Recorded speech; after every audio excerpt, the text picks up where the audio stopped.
அல்ஹம்துலில்லாஹி நஹ்மதுஹு வ நஸ்தஈனுஹு வ நஸ்தக்ஃபிருஹு வ நுமினு பிஹி வ நதவக்கலு அலைஹி வ நஊது பில்லாஹி மின் ஷுரூரி அன்ஃபுஸினா வ மின் ஸய்யிஆத்தி அமாலினா மன் யஹ்திஹில்லாஹு ஃபலா முலில்ல லஹு வ மன் யுضللஹு ஃபலா ஹாதிய லஹு வ அஷ்ஹது அன் லா இலாஹா இல்லல்லாஹு வஹ்தஹு லா ஷரீக லஹு வ அஷ்ஹது அன்ன முஹம்மதன் அப்துஹு வ ரசூலுஹு அம்மா பஅத். கண்ணியத்திற்குரிய எல்லாம் வல்ல அல்லாஹ் ஜல்ல ஷானஹு தஆலாவின் நல்லடியார்களே, அல்லாஹுடைய பேரருளால் அவனுடைய ஏகத்துவ கொள்கையை பற்றி அறிந்து கொள்வதற்காக இந்த தொடர் நிகழ்ச்சியிலே நாம் எல்லாம் திரளாக பங்கெடுத்து வருகிறோம். இஸ்லாமிய மார்க்கத்தை பொறுத்தவரை அதன் ஜீவநாடியாக திகழ்கின்ற கொள்கை ஏகத்துவ கொள்கை. இந்த கொள்கைக்கு எதிரான எல்லா நம்பிக்கைகளும் நம்முடைய இதயங்களிலிருந்து தூக்கி எறியப்பட வேண்டும் என்ற ஒரே நோக்கத்தில்தான் இந்த தலைப்பு தேர்வு செய்யப்பட்டு இந்த தலைப்பின் கீழே பல்வேறு செய்திகள் உங்களுக்கு சொல்லப்பட்டிருக்கின்றன. நேற்றைய தினம் ஏகத்துவ கொள்கைக்கு எதிராக அமைந்திருப்பவற்றில் கபர் வணக்கம் மாத்திரம் இல்லை, கபர் வணக்கத்தை தவிர இன்னும் பல செய்திகள், இன்னும் பல நம்பிக்கைகள் ஏகத்துவ கொள்கைக்கு எதிராக இருக்கின்றன என்பதை எடுத்துக்கொண்டு அதில் முக்கியமான ஒரு நம்பிக்கையை நேற்று குறிப்பிட்டோம். தரீகா, முரீது, பையத்து என்ற பெயரில் யாராவது ஒரு மனிதனிடத்திலே சென்று அவனிடத்திலே தீட்சை பெற்றோமையானால், அதாவது முரீது வாங்கினோமையானால், அவர் நம்முடைய உள்ளத்தை எல்லாம் பக்குவப்படுத்தி விடுவார், நம்மளை சரியான பாதையில் அவர் வழிநடத்தி செல்வார் என்று நினைப்பது திருமறை குர்ஆனுக்கு மாற்றமானது, நபிகள் நாயகம் ஸல்லல்லாஹு அலைஹி வஸல்லம் அவர்களுடைய போதனைகளுக்கு எதிரானது என்பதற்கு ஏராளமான சான்றுகளை நம்ம நேற்று சொன்னோம். முக்கியமாக எடுத்து வைத்த வாதம் என்ன என்று கேட்டால், இதயங்களை ஆட்சி செய்யக்கூடிய அதிகாரத்தை அல்லாஹ் யாருக்கும் வழங்கவே இல்லை. எந்த ஒரு மனிதனும் இன்னொரு மனிதனுடைய இதயத்தின் மீது ஒரு மாற்றத்தை ஏற்படுத்தவோ, ஒரு சிந்தனையில ஒரு மாற்றத்தை ஏற்படுத்தவோ, முடிவுல மாற்றத்தை ஏற்படுத்தவோ, நல்ல எண்ணத்தை கெட்டதா மாத்தவோ, கெட்டதை நல்லதா மாத்துறதுக்கோ அதிகாரம் பெற்றவர்களாக இருக்கவில்லை. அப்படிங்கிறதுக்கு நிறைய குர்ஆனுடைய வசனங்களையும் சொன்னோம், நபிகள் நாயகம் ஸல்லல்லாஹு அலைஹி வஸல்லமுடைய ஹதீஸ்களையும் சொன்னோம். அடுத்தபடியாக இந்த தரீகாவை பற்றி சொன்னதுனால அதை பற்றி மேலும் சில செய்திகளை நம்ம அறிந்து கொள்ளணும். இந்த தரீகா என்று சொல்லக்கூடியவர்கள் என்ன நம்மள்ட்ட சொல்றாங்கன்னு கேட்டா, 4 நிலை இருக்குன்னு சொல்றாங்க. அதாவது ஒன்னு ஷரியத்து, அதுதான் நீங்க இருக்கக்கூடிய நிலைமை. அடுத்தது தரீகத்து, அது கொஞ்சம் மேல உள்ள படித்தரம். அதுக்கு மேல இருக்குது ஹக்கீகத்து, அதுக்கு மேல இருக்குது மாரிஃபத்து அப்படின்னு சொல்லுவாங்க.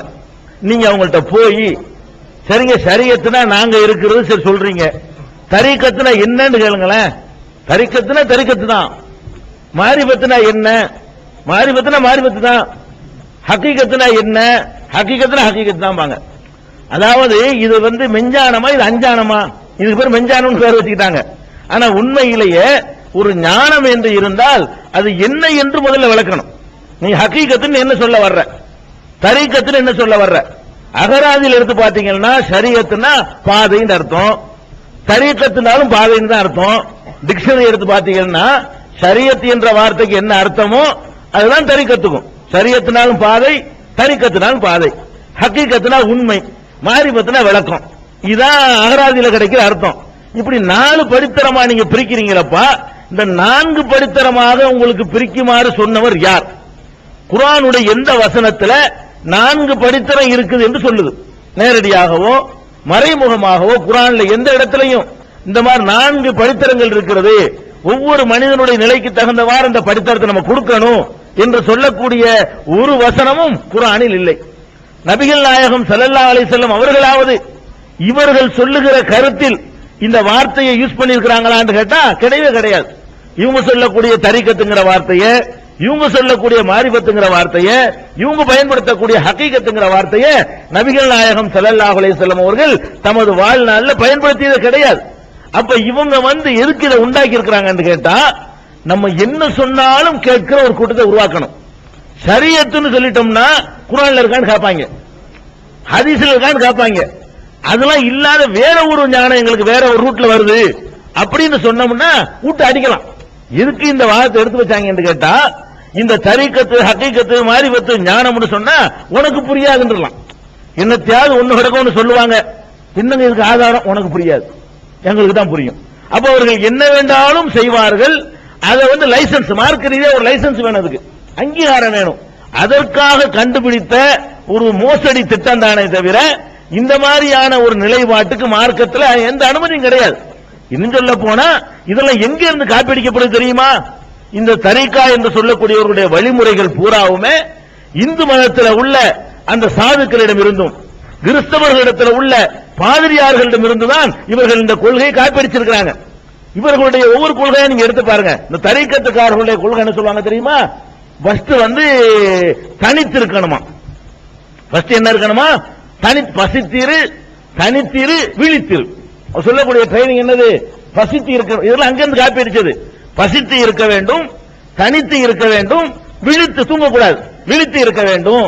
இந்த நிலையில நம்மளை அர்ப்பணித்துக் கொண்டோமையானால் நமக்கு ஒரு எக்ஸ்ட்ரா பவர் அங்கிருந்து வந்து இறங்கும் சொல்லக்கூடியது. கொஞ்ச நாளைக்கு அப்படி இருந்துட்டோமையானால் இங்க இருந்து ஒரு பவர் தனியா கிடைக்குமா. அது குர்ஆன்ல உள்ள பவர் இல்ல, அது ஹதீஸ்ல எல்லாம் கிடைக்காது, அல்லாஹ்வும் அதை சொன்னது இல்ல, அல்லாஹ்வுடைய ரசூலும் சொன்னது இல்ல, அது தானா எங்களுக்கு கிடைக்கும் அப்படின்னு சொல்லக்கூடிய சித்தாந்தம் இருக்குது.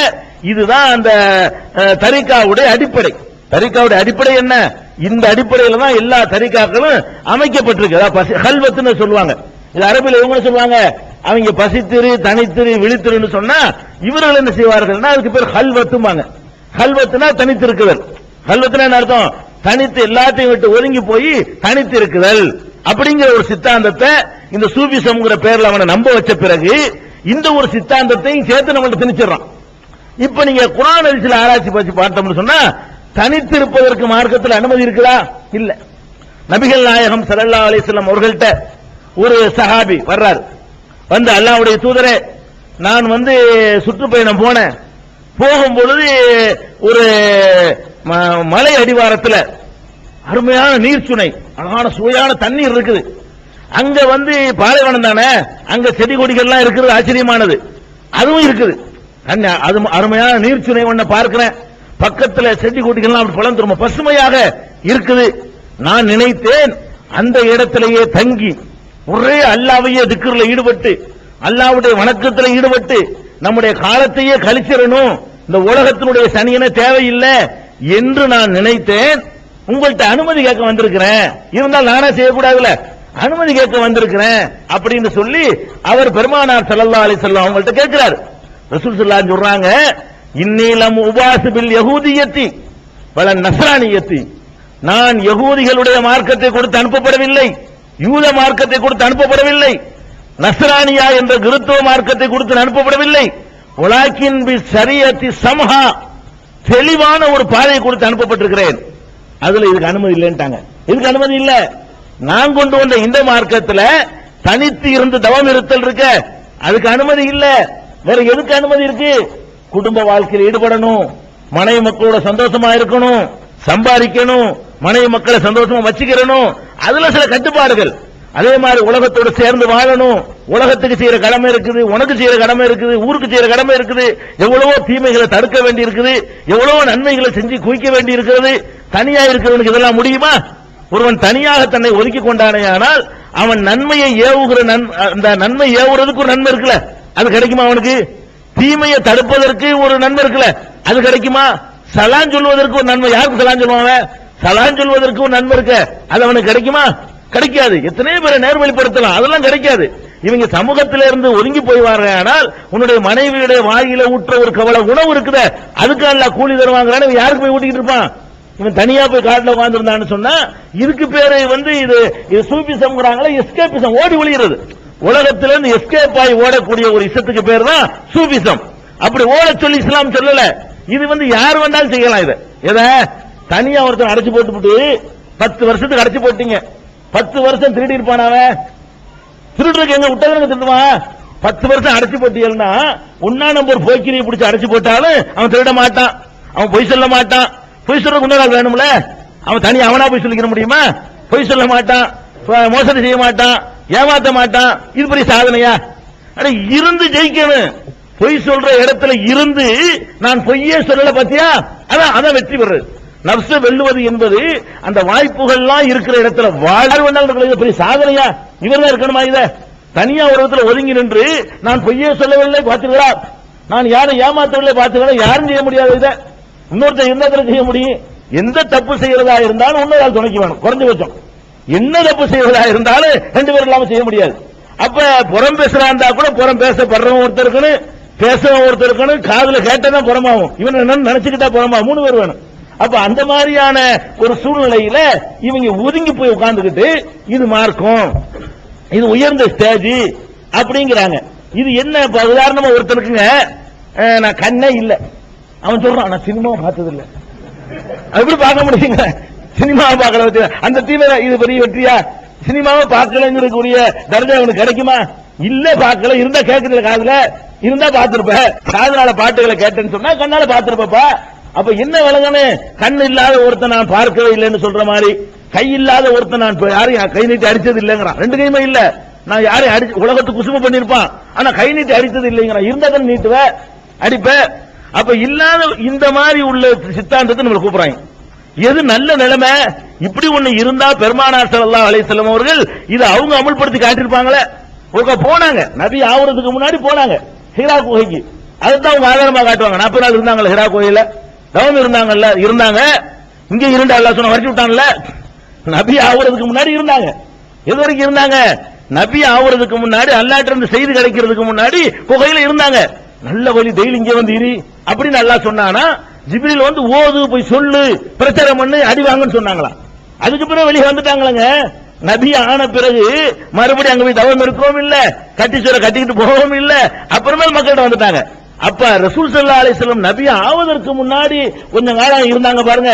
அது ஏதோ உங்களுக்கு தோன்றி இருந்திருக்காங்க, அல்லாஹ் அங்கீகரிக்கல, அல்லாஹ் ஏத்துக்கல, அனுப்பி விட்டுட்டான் மக்களுக்கு பிரச்சாரம் பண்ண. அப்ப 23 வருஷ காலமா பிரச்சாரம் பண்ணாங்களா, தவம் இருந்தாங்களா? சஹாபாக்கள் எவ்வளவு பேர் கேட்கிறாங்க. மதீனாவுக்கு போன பிறகு ஏழ்மை நிறைந்த சஹாபாக்கள் பள்ளிவாச திண்ணையில தான் படுத்து கிடக்குறாங்க. அப்படிப்பட்ட கணிசமான சஹாபாக்கள் இருக்கிறாங்க. அவங்களுக்கு திருமணம் பண்ணுவதற்கான வசதி இல்ல. வீடு வேணும்ல, திருமணம் பண்ணனா குடியிருக்க அறைக்காவது வீடு பிடிக்கணுமா இல்லையா? அவ திருமணம் பண்ணா அதுக்குள்ள செலவுக்கோ மகர் கொடுக்கிறதுக்கோ பொண்டாட்டியை காப்பாத்துறதுக்கோ எந்த வருமானம் இல்லாம வெளியூர்ல போய் அகதிகளாக ஒரு பெரிய கூட்டம் குவிஞ்சிருச்சு. அப்ப அவர்களுக்கும் அந்த இச்சை கல்யாணம் பண்ணணுங்கிற உணவு வருது. பெருமானார் ஸல்லல்லாஹு அலைஹி வஸல்லம் கேட்கிறாங்க, அல்லாஹ்வுடைய தூதரே நாங்கள் ஆண்மை நீக்கம் செய்து கொள்ளலாமா? அவங்க என்ன கேட்கிறாங்க? இந்த ஒரு எண்ணம் வர்றதுனால எங்களுக்கு பெரியதா இருக்குது, கல்யாணம் பண்ண வசதி இல்ல, பொண்ணு கிடைக்க மாட்டேங்குது. திடீர்னு ஒரு ஊர்ல ஆம்பளையில 1000 பேர் திடீர்னு வந்தா பொண்ணு கிடைக்குமா?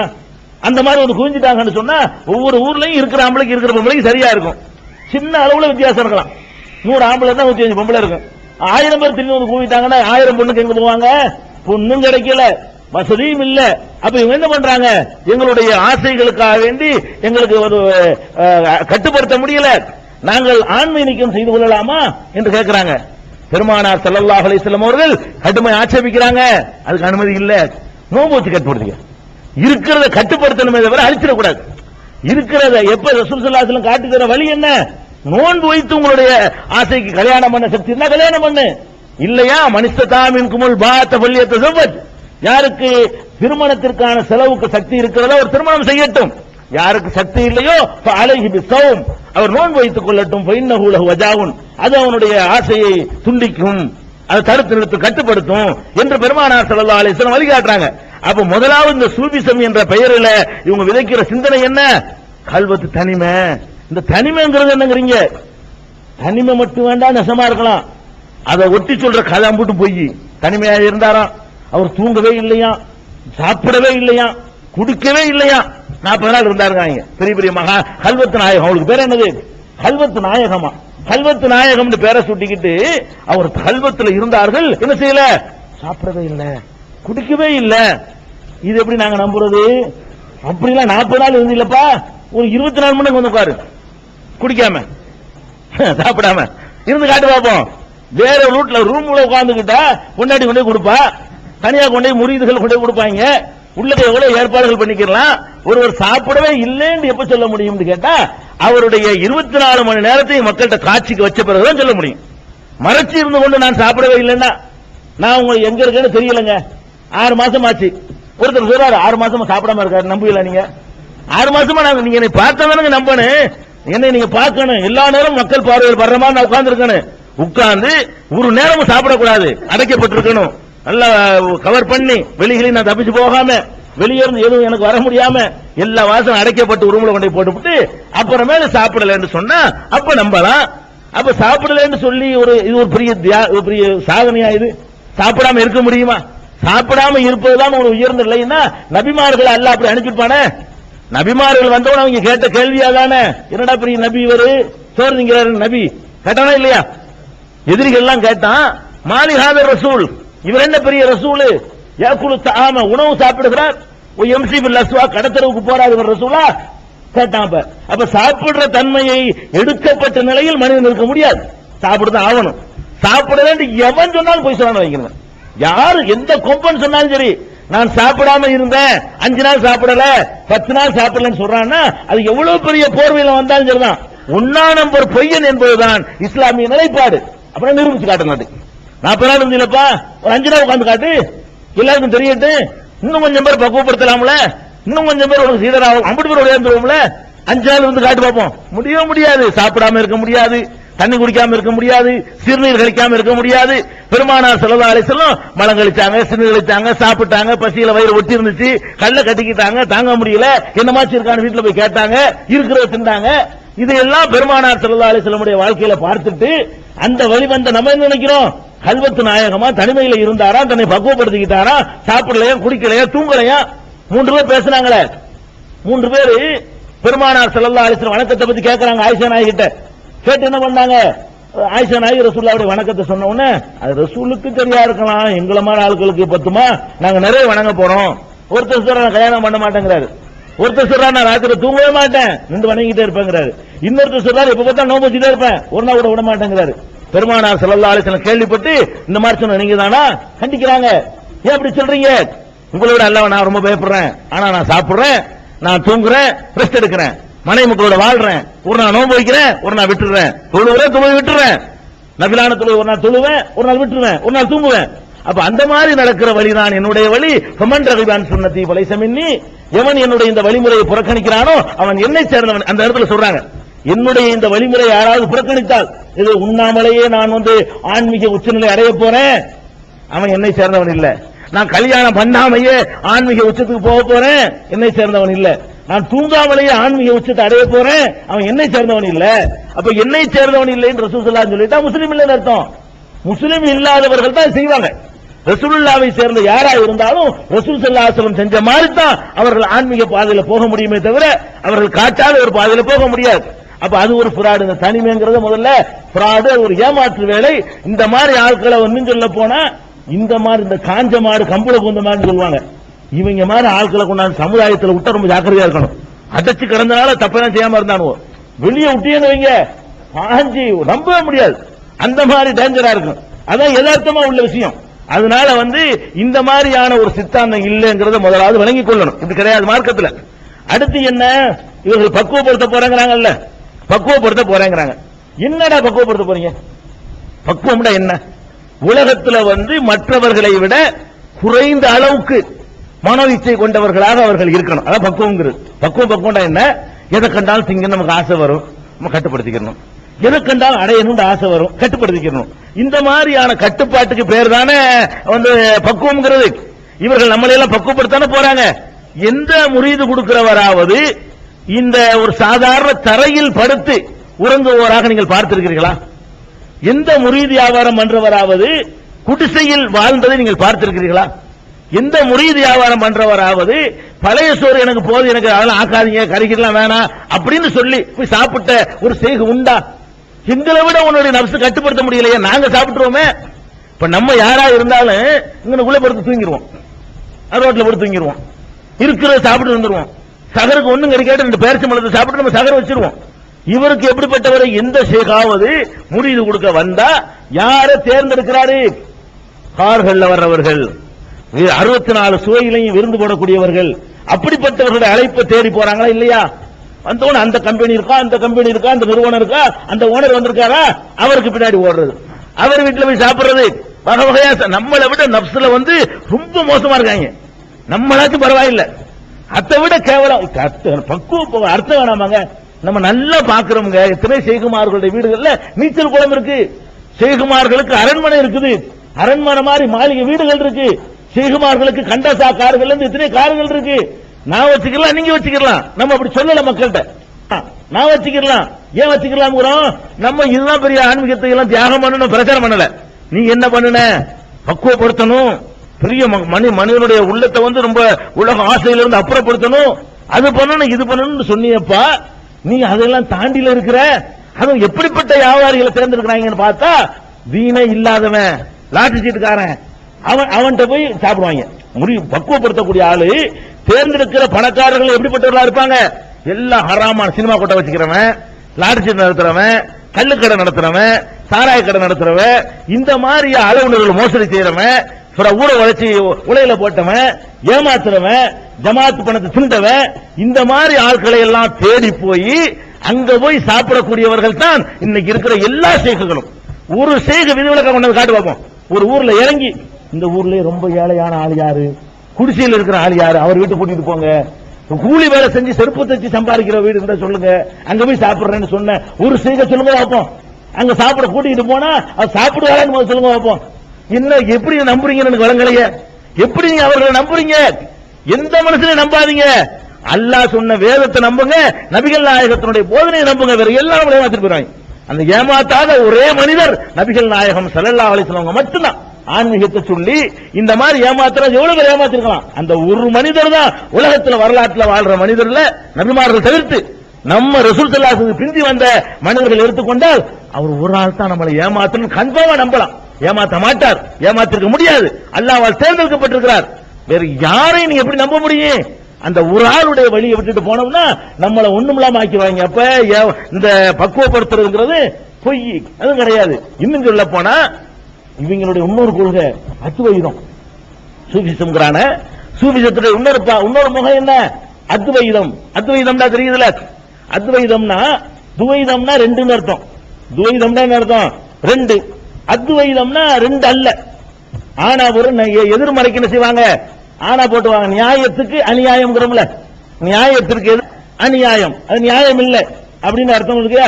சுத்தத்துக்கு அசுத்தம், சுத்தம் இல்லைங்கிறதுன்னு சொல்லுவோம், அசுத்தம்னு சொல்லுவோம்.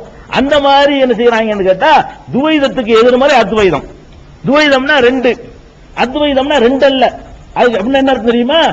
அல்லாஹ் வேற நான் வேற இல்ல, நான் தான் அல்ல, அல்லாஹ் நான். இது அத்வைதம். இது இந்து மதத்தில் முக்கியமான கொள்கை. இந்து மதத்தில் என்ன செய்யறாங்க? அத்வைதம் ஒரு கொள்கை இருக்குது. நம்ம சங்கராச்சாரியார்லாம் அந்த கொள்கையை நம்புறவர் தான்.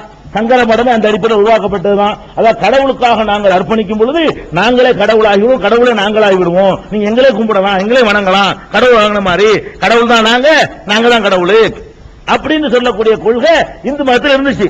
அதை எடுத்துக்கொண்டு இந்த சூஃபிங்கிற பேர்ல சில சைத்தான்கள், முஹித்தீன் இப்னு அரபி என்ற ஒரு சைத்தான், பெரிய சைத்தான், அவனை ரஹ்மத்துல்லாஹி அலைஹிமாங்க அந்த ஆளுங்க இந்த சமுதாயத்தை கெடுத்து நாசமாக்குனதுல இப்னு அரபி அந்த ஆளுக்கு பேரு. அவன் என்ன பண்றான்? அரபியில சில வாசகங்கள் எழுதுனான். எப்படி எழுதிருக்கான்னு பாருங்க. ஓ யஅபுதுனி வ அபுதுஹு ஓ யஸ்ஜுதுனி வ அஸ்ஜுதுஹுங்கறான். என்ன சொல்றான் தெரியுமா? அல்லாஹ்வை நான் வணங்குகிறேன், அல்லாஹ் என்னை வணங்குகிறான். ஓ யஸ்ஜுதுனி வ அஸ்ஜுதுஹு, அவன் எனக்கு செய்தா செய்கிறான், நான் அவனுக்கு செய்தா செய்கிறேன், ரெண்டு ஒண்ணுங்கறான். இப்படி எழுதி வச்சுக்கிறான். ரஹ்மத்துல்லாஹி அலைஹிங்கறான் மௌலவிகளாம் நம்பர் இருக்குது.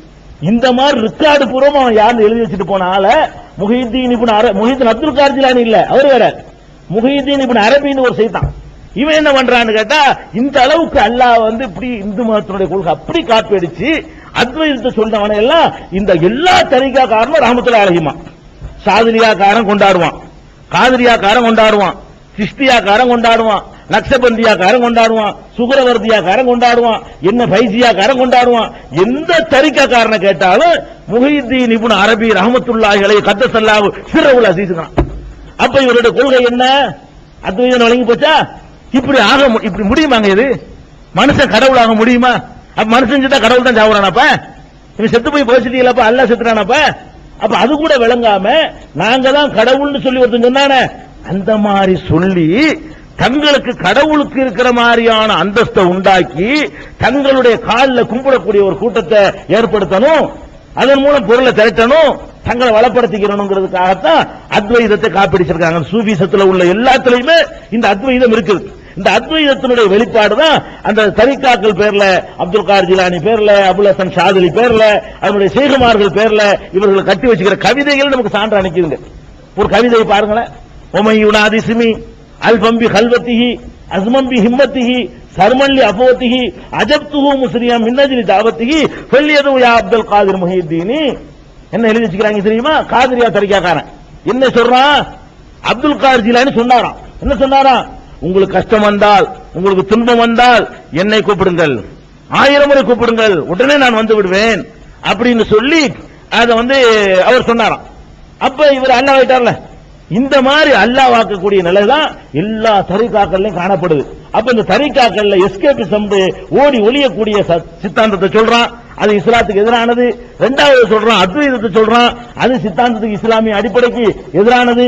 மூணாவது ஒரு அடிப்படை என்னன்னு கேட்டா, இவர்கள் உண்டாக்கி வச்சிருக்கிற அந்த திக்ர்கள், இவர்கள் உண்டாக்கி வச்சுக்கிற அந்த சடங்குகள், இவற்றை பாத்தீங்கன்னு சொன்னா கேலி கூத்தா இருக்கு, தாரி துப்புற மாதிரிலாம் இருக்கு. சில ஊர்கள்ல திக்ருங்கிறதுல டான்ஸ் ஆடுறான். அல்லாஹ்வை பக்குவப்படுத்தினா, பக்குவம் நம்மளே சொல்லுவோம். கூத்தடிச்சிட்டு ஒருத்தர் வந்தான்னா என்ன பக்குவப்படாம இருக்கிறேன்னு சொல்லுவோம். ஒரு கூத்தாடிய நம்ம பக்குவப்பட்டவன ஏத்துக்கிற மாட்டோம்.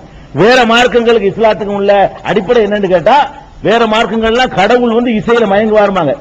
இசையில் மயங்குறவன் இறைவன் சொல்லிட்டு தான் பாடல்கள் என்ன செய்வாங்க, கடவுளை குளிப்பாட்டிலாம் நினைக்குவாங்க. இஸ்லாத்துல அல்லாஹ் இசையில எல்லாம் மயங்க மாட்டான். இன்னும் சொல்ல போனா பெருமானார் ஸல்லல்லாஹு அலைஹி வஸல்லம் சொன்னாங்க, உங்களுடைய துஆக்கள்ல அடுக்குமொழியை யூஸ் பண்ணீங்கன்னா அல்லாஹ் வெறுக்கிறான். அல்லாஹ்ட்ட போய் கேட்கும்போது கண்ணியம் மிக்க பெரியவர்கள் அது மாதிரி பேச முடியுமா? நம்ம அல்லாஹ்ட்ட கேட்கும்போது செய்யணும், மரியாதைக்குரிய இறைவா, இப்படிலாம் அடுக்குமொழிலாம் பேசக்கூடாது. நம்ம உள்ளத்துல இருந்து வரணும், வார்த்தைகளை தேர்ந்தெடுத்துக்க கூடாது. சாதாரணமா பேசுற மாதிரி கெஞ்சி கேட்கணும். அல்லாஹ்ட்ட பேசும்பொழுது இறைவாண்டு வந்ததுனால தருவாண்டு முடிக்க கூடாது. இறைவா தருவா வருவாண்டு வரும்ல, இந்த மாதிரி இந்த அதெல்லாம் வேற இடத்துல வச்சுக்க. அல்லாஹ்ட்ட போய் இந்த விளையாட்டு காட்டினா ஒரே இடத்துல கட்டிடுவான். ஏன்னா நீ எனக்கு சொல்லி சரியா எவ்வளவு திமிருன்னு கேட்பான். அவ பிச்சை எடுக்க போறவன் அது மாதிரி போகணும். நம்ம அல்லாஹ்ட்ட பிச்சை எடுக்க போகும்போது இந்த அடுக்குமொழிகள் எல்லாம் கேட்கிற சஜா துஆவுல சஜனா அந்த இது அடுக்குமொழி எதுகை மோனை, இந்த எதுகை மோனை அடிப்படையில் சொல்றதையே ரசூல் ஸல்லல்லாஹு அலைஹி வஸல்லம் வெறுக்கிறாங்க, தடுக்கிறாங்க.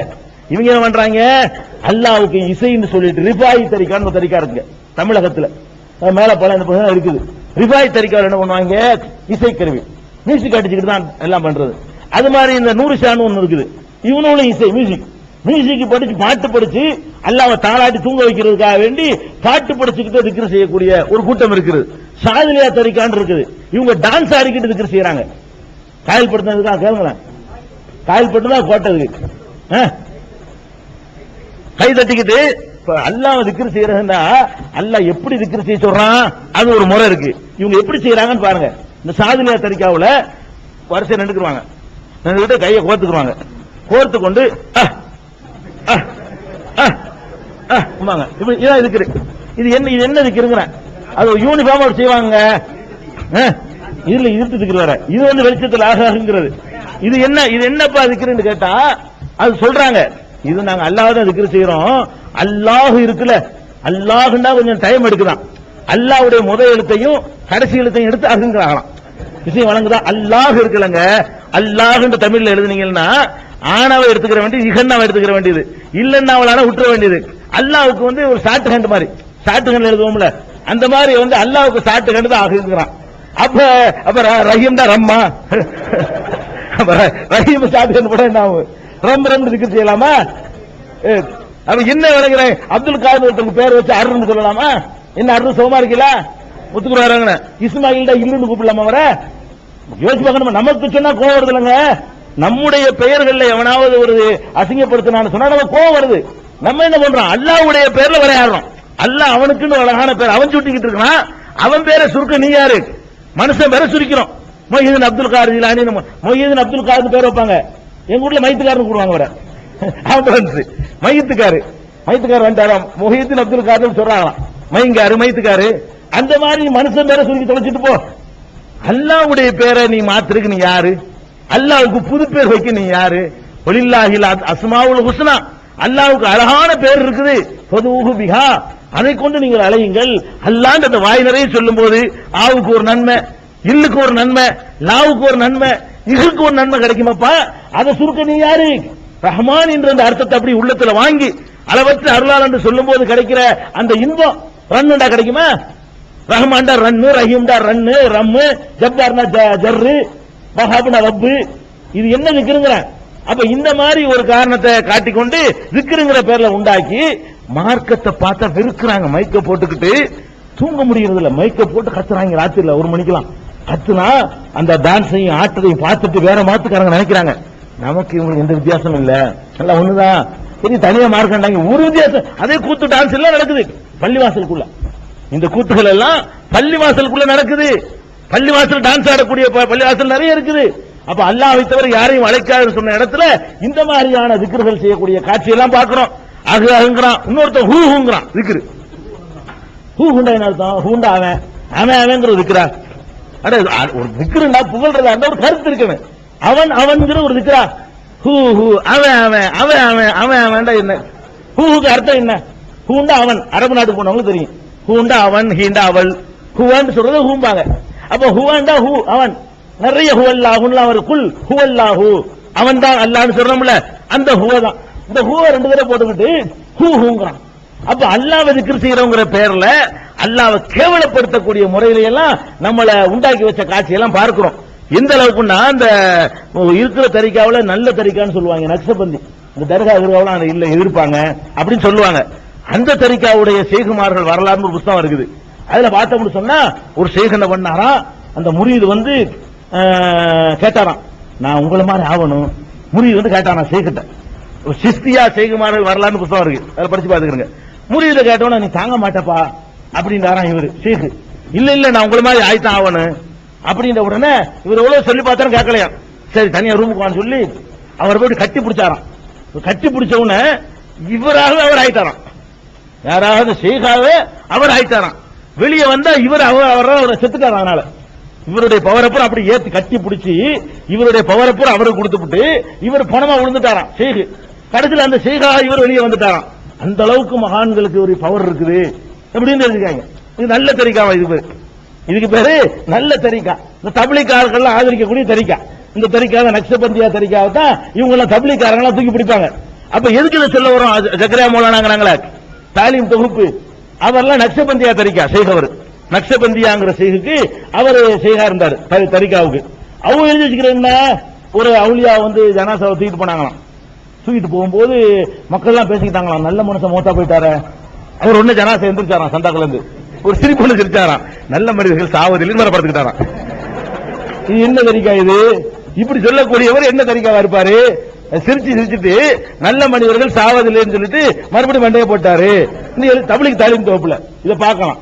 எதுக்கு இதெல்லாம் சொல்றோம்னு கேட்டா, தரிகா இதெல்லாம் வந்து இஸ்லாத்தில் இல்லாத ஒரு ஃப்ராடு. தரிகத்துன்னு ஒண்ணு கிடையாது, ஹக்கீகத்துன்னு ஒண்ணு கிடையாது. அப்படின்னா இன்னும் விளக்க தெரியும் ஒரு விஷயம். ஞானம்னு சொன்னாங்க, கொஸ்டினுக்கு பதில் இருக்கணும், அதுக்கு பேர் ஞானம். எது கரெக்ட் கண்டுபிடிக்கிறாங்க, கேட்டதுக்கு பதில் சொல்ல முடியுதா அதுக்கு பேர் ஞானம். பதில் இல்லையா அதுக்கு பேர் அஞ்ஞானம். இது ஒரு அளவுகளை எங்கேயுமே வைங்க.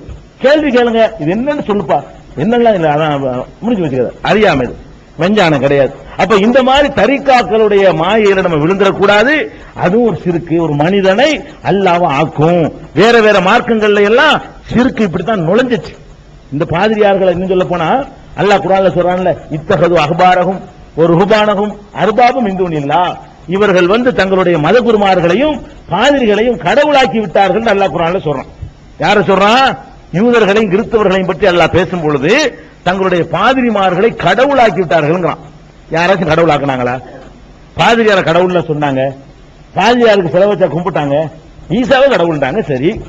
ஈசாவுடைய அம்மா கடவுள்டாங்க, அது சரி. அல்லாவையும் கருத்தர கடவுள்டாங்க, அது சரி. பாதிரியார் எப்ப கடவுள்டாங்க? கடவுள்னு சொல்லலையே. பாதிரியார கடவுளாவில் அவங்க யாருமே ஏத்துக்கல. கடவுள் இந்த 3 பேர் தான். 3 பேர் கடவுள்னு சொல்ல மாட்டாங்க. கத்தோலிக்கர்கள் தான் 3 கடவுளுமாங்க. புரோட்டஸ்டன்ட்கள் என்ன செய்ய மாட்டாங்க, 3 கடவுள் ஒத்துக்கிற மாட்டாங்க. அப்ப அந்த மாதிரி எல்லாம் அவங்கள வித்தியாசம் இருக்கு. யாருமே பாதிரியார கடவுளாக்கல. யூதர்களும் தங்களுடைய மதகுருமார்களை கடவுளாவும் ஆக்கல. ஆனா அல்லாஹ் என்ன சொல்றான்? தங்கள் பாதிரிமார்களை கடவுளாக்கி விட்டார்கள். அது எதனால அப்படி சொல்றான்?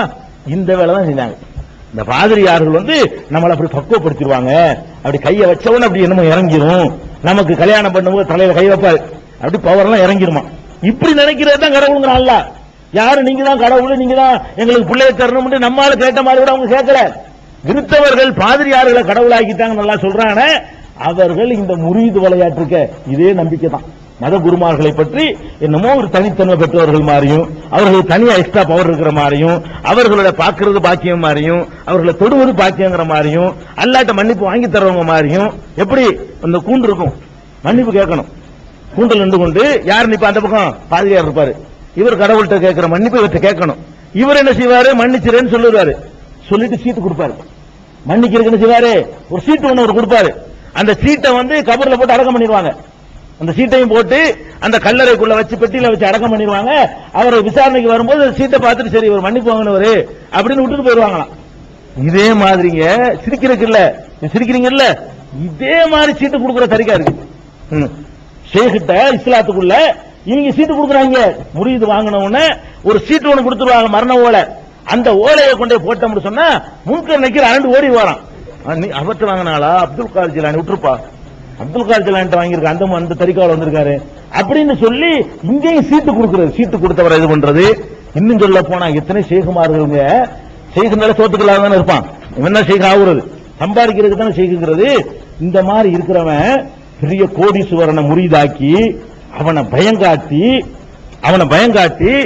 அவன் வீட்டுல போய் சம்பந்தம் பண்ணிடுவான். நீ என் பொண்ண உன் மான கட்டலன்னா வேற மாதிரி ஆயிரும், அல்லாட்ட இருந்து எனக்கு செய்தி வந்திருக்குது. எத்தனை ஷேகுமார்கள் பெரிய பெரிய பணக்கார வீட்டுல சம்பந்தம் பண்ணிருக்காங்க. எல்லாம் ஹராமான தொழில் செய்யக்கூடியவங்க தான். எப்படி அவன் பொண்ணை கொடுத்தான், எப்படி பொண்ணை எடுத்தான், எல்லாம் இப்படித்தான் பயங்காட்டுறது. என்னமோ நடந்துருமோ, ஏதோ பண்ணிடுவாரோ, இவரு சாபம் போட்டுருவாரோ, இவருக்கு என்னமோ சக்தி இருக்குதோ, இந்த மாதிரி பயந்துகிட்டு பொண்ணு கொடுத்தவன், பொண்ணு எடுத்தவன், பாயசத்தை எழுதி கொடுத்தவன், இதெல்லாம் நிறைய பேர் இருக்கிறாங்க. அப்ப எல்லாமே இதெல்லாம் ஃப்ராடு. நம்ம யாரையும் நம்பி ஏமாந்துடக்கூடாது. அல்லாஹ் ஒருத்தனை நம்புங்க, அல்லாஹ்வுடைய ரசூல் மாத்திரம் நம்பிக்கைக்குரியவரா இருந்தாங்க நம்புங்க. அதான் நம்முடைய பாதுகாப்பு இருக்குது. இது தரிகாவுல விழுகிறது ஷிர்க் என்பதை நீங்க விளங்கிக் கொள்ளணும். அது ஏகத்துவத்துக்கு எதிரானது. அதே மாதிரி இன்னும் சில விஷயம், நிறைய விஷயங்கள் சொல்ல வேண்டியிருக்கு. நேற்றைய தொடர்ச்சி இது. இன்றைக்கு சொல்ல வேண்டிய விஷயங்கள்ல அடுத்தபடி என்னன்னு கேட்டா, ஒரு மனிதன் இருக்கான்னு வைங்களேன், வருங்காலத்தை கணித்து சொல்றேன்னு நம்மள்ட்ட சொல்றான். ஜோசியம் பார்க்கிறது, ஜாதகம் பார்க்கிறது, இது மாதிரியான காரியங்களும் இஸ்லாத்துல ஷிர்க்குன்னு சொல்லப்படுது. எந்த அளவுக்கு சொல்லப்படுதுன்னா, நபிகள் நாயகம் ஸல்லல்லாஹு அலைஹி வஸல்லம் சொல்றாங்க, மன் அத்தா அர்ராஃபன் ஃபஸத்தகஹு பிமா யகூல் ஃபகத் கஃபர பிமா உன்ஸில அலா முஹம்மத். யார் ஒருத்தன் ஒரு சோதினிடத்திலே போய் அவன் சொல்வதை அப்படியே நம்புகிறானோ அவன் முகம்மதுக்கு அருளப்பட்ட மார்க்கத்தை மறுத்து விட்டான். அந்த மாதிரி ஒருத்தன் செஞ்சான்னு சொன்னா முகம்மதுக்கு அருளப்பட்ட மார்க்கத்தை மறுத்து விட்டான்னு சொல்லி ஹாக்கிம்ல இந்த ஹதீஸ் இடம்பெற்றிருக்கிறது, ஆதாரப்பூர்வமான ஹதீஸ். அதே மாதிரி சுனன் அபூ தாவூதுலயும் இந்த ஹதீஸ் வேற மாதிரி இருக்குது. ஃபகத் பரிஅ மிம்மா அன்ஸலல்லாஹு அலா முஹம்மத், முகம்மதுக்கு அல்லாஹ் அருளியதிலிருந்து அவன் விலகி கொண்டான், குர்ஆனில் இருந்து அவன் விலகி ஓடிவிட்டான் என்று பெருமானார் ஸல்லல்லாஹு அலைஹி வஸல்லம் சொல்றாங்க. அப்ப ரசூலுல்லாஹ்வுக்கு வந்த மார்க்கத்தை அவன் மறுக்கிறான்னு சொன்னா இஸ்லாத்துல வெளியே போயிட்டான்னு அர்த்தம். எப்படி கபூர்ல போய் வணங்குவது இஸ்லாத்தை விட்டு நம்ம வெளியேற்றி விடுகிறதோ, தரிகா கல்ல போய் முரீது வாங்குறது இஸ்லாத்தை வெளியேற்றுகிறதோ, அந்த மாதிரி சோதிடத்தை நம்புவது இஸ்லாத்தை விட்டு நம்மளை வெளியேற்றும். ஏன் அது வெளியேற்றுது அப்படின்னு கேட்டா, அங்க நீங்க ஒரு கடவுள் தன்மையை தான் கொடுக்குறீங்க. ஒரு சோதிடன் சொல்றாங்கிறான எதை சொல்றான் உங்களுக்கு, நாளைக்கு உள்ள சொல்றான். சோதிடன் சொல்லக்கூடியது, ஜாதகம் சொல்லக்கூடிய அடிப்படை என்ன, நாளைக்கு உங்களுக்கு என்ன நடக்கும் அதான சொல்றான். அடுத்த வருஷம் நீங்க எப்படி இருப்பீங்க அது சொல்றான். 10 வருஷத்துக்கு பிறகு உங்களுடைய நிலைமை என்ன ஆகும் அப்படிங்கிறான். உங்களுக்கு பெரிய ஆபத்து காத்து இருக்குங்கிறான். உங்களுக்கு பெரிய லக்கு அடிக்க போகுது அப்படிங்கிறான். இந்த பாறையை நீங்க கட்டி ஆள போறீங்க அப்படிங்கிறான். இதெல்லாம் எதிர்காலத்தில் உள்ள விஷயங்கள். நடக்குமா நடக்காதா, அது அல்லாஹ் ஒருத்தனுக்கு மட்டுமே தெரிஞ்ச விஷயங்கள். அப்ப அல்லாஹ்வுக்கு மட்டுமே தெரிஞ்ச விஷயத்தை ஒருத்தன் சொல்றான், அது சரி நீங்கள் நினைக்கிறீங்கன்னா நீங்க முடிஞ்சு வச்ச அப்புறம் எப்படி இஸ்லாமா இருக்க முடியும், எப்படி நீங்க முஸ்லீமா இருப்பீங்கன்னு கேட்கிறேன். அல்லாஹ்வுக்கு மட்டும் தெரிஞ்ச ஒரு விஷயம், ஒரு மனுஷன் அவன் உங்களை மாதிரி ஒரு மனுஷன், அவன்கிட்ட எந்த சக்தியும் நீங்க பார்க்கவே இல்லை. இந்த ஜோசியம் பண்றவன் இருக்கான, அவங்ககிட்ட என்னமாவது சிறப்பு தகுதி பாத்தீங்களா, 2 கொம்பு முளைச்சிருக்குதா அப்படி நீங்க பார்க்கல. நெத்தில ஒரு கண்ணு 3 கண்ணு வச்சுட்டு வந்தானா அப்படி எல்லாம் கூட அவன் இருக்கல. அல்லது உங்களை விட என்ன வகையில வித்தியாசமா இருந்தா, வெளிக்கே போகாம இருந்தானா, ஒண்ணுக்கே போகாம இருந்தானா, அல்ல சாப்பிடாம இருந்தானா, அல்லது 12 கை இருந்துச்சா, அவனுக்கு 24 கால் இருந்துச்சா, 6 தலை இருந்துச்சா, இல்ல சும்மா உங்களை எல்லா வகையிலும் உங்களை மாதிரி இருக்கிறான். உங்களை மாதிரியே இருக்கிறான், உங்களை மாதிரியே பேசுறான், உங்களை மாதிரியே ஓடுறான், உங்களை மாதிரியே ஆடுறான், உங்களை மாதிரியே திங்கிறான், உங்களை மாதிரியே எல்லாமே அவன் ஏற்படுறான். அவன்கிட்ட போய் நீங்க என்ன பண்றீங்க, அவன் எனக்கு கணிச்சு தருவான், எதிர்காலத்தில் நமக்கு என்ன நடக்கும்ங்கிறத அவன் கண்டுபிடிச்சு தருவான் நம்புறமே, இது ஷிர்க்கு. அவனை நீங்க அல்லாஹ் ஆக்கிட்டீங்க. அல்லாஹ் கேட்பான், ஏன்டா எனக்கு உள்ள இந்த சிபத்தை அவனுக்கு இருக்குன்னு எப்படி நம்புன, எந்த ஆதாரத்தை, எந்த குர்ஆன் வசனத்துல நான் அப்படி சொன்னேன், அல்லாஹ் கேட்பான். நபிகள் நாயகம் ஸல்லல்லாஹு அலைஹி வஸல்லம் அப்படி சொல்லி தந்து போயிருக்காங்களா? இல்ல. வேற என்ன சொன்னாங்க, அறிய முடியாதுன்னாங்க. என்ன சொல்லிட்டு போனாங்க, எந்த காலத்திலையும் மறைவான விஷயத்தை அறிய முடியாது. வமா தத்ரி நஃப்சுன் மாதா தக்ஸிபு கதா, நாளைக்கு தனக்கு என்ன கிடைக்கும் என்பதை கூட யாரும் அறிய முடியாது. குர்ஆன் வசனம். நாளைக்கு ஒவ்வொரு மனுஷனும் எனக்கு இன்னது கிடைக்கும்னு சொல்ல முடியுமா? சொல்ல முடியாது. எனக்கு கிடைக்கிற நான் சொல்ல முடியாதுங்கல, உங்களுக்கு கிடைக்கிற நான் எப்படி சொல்ல முடியும்? சொல்லவே இதுக்கு அறவே கிடையாது.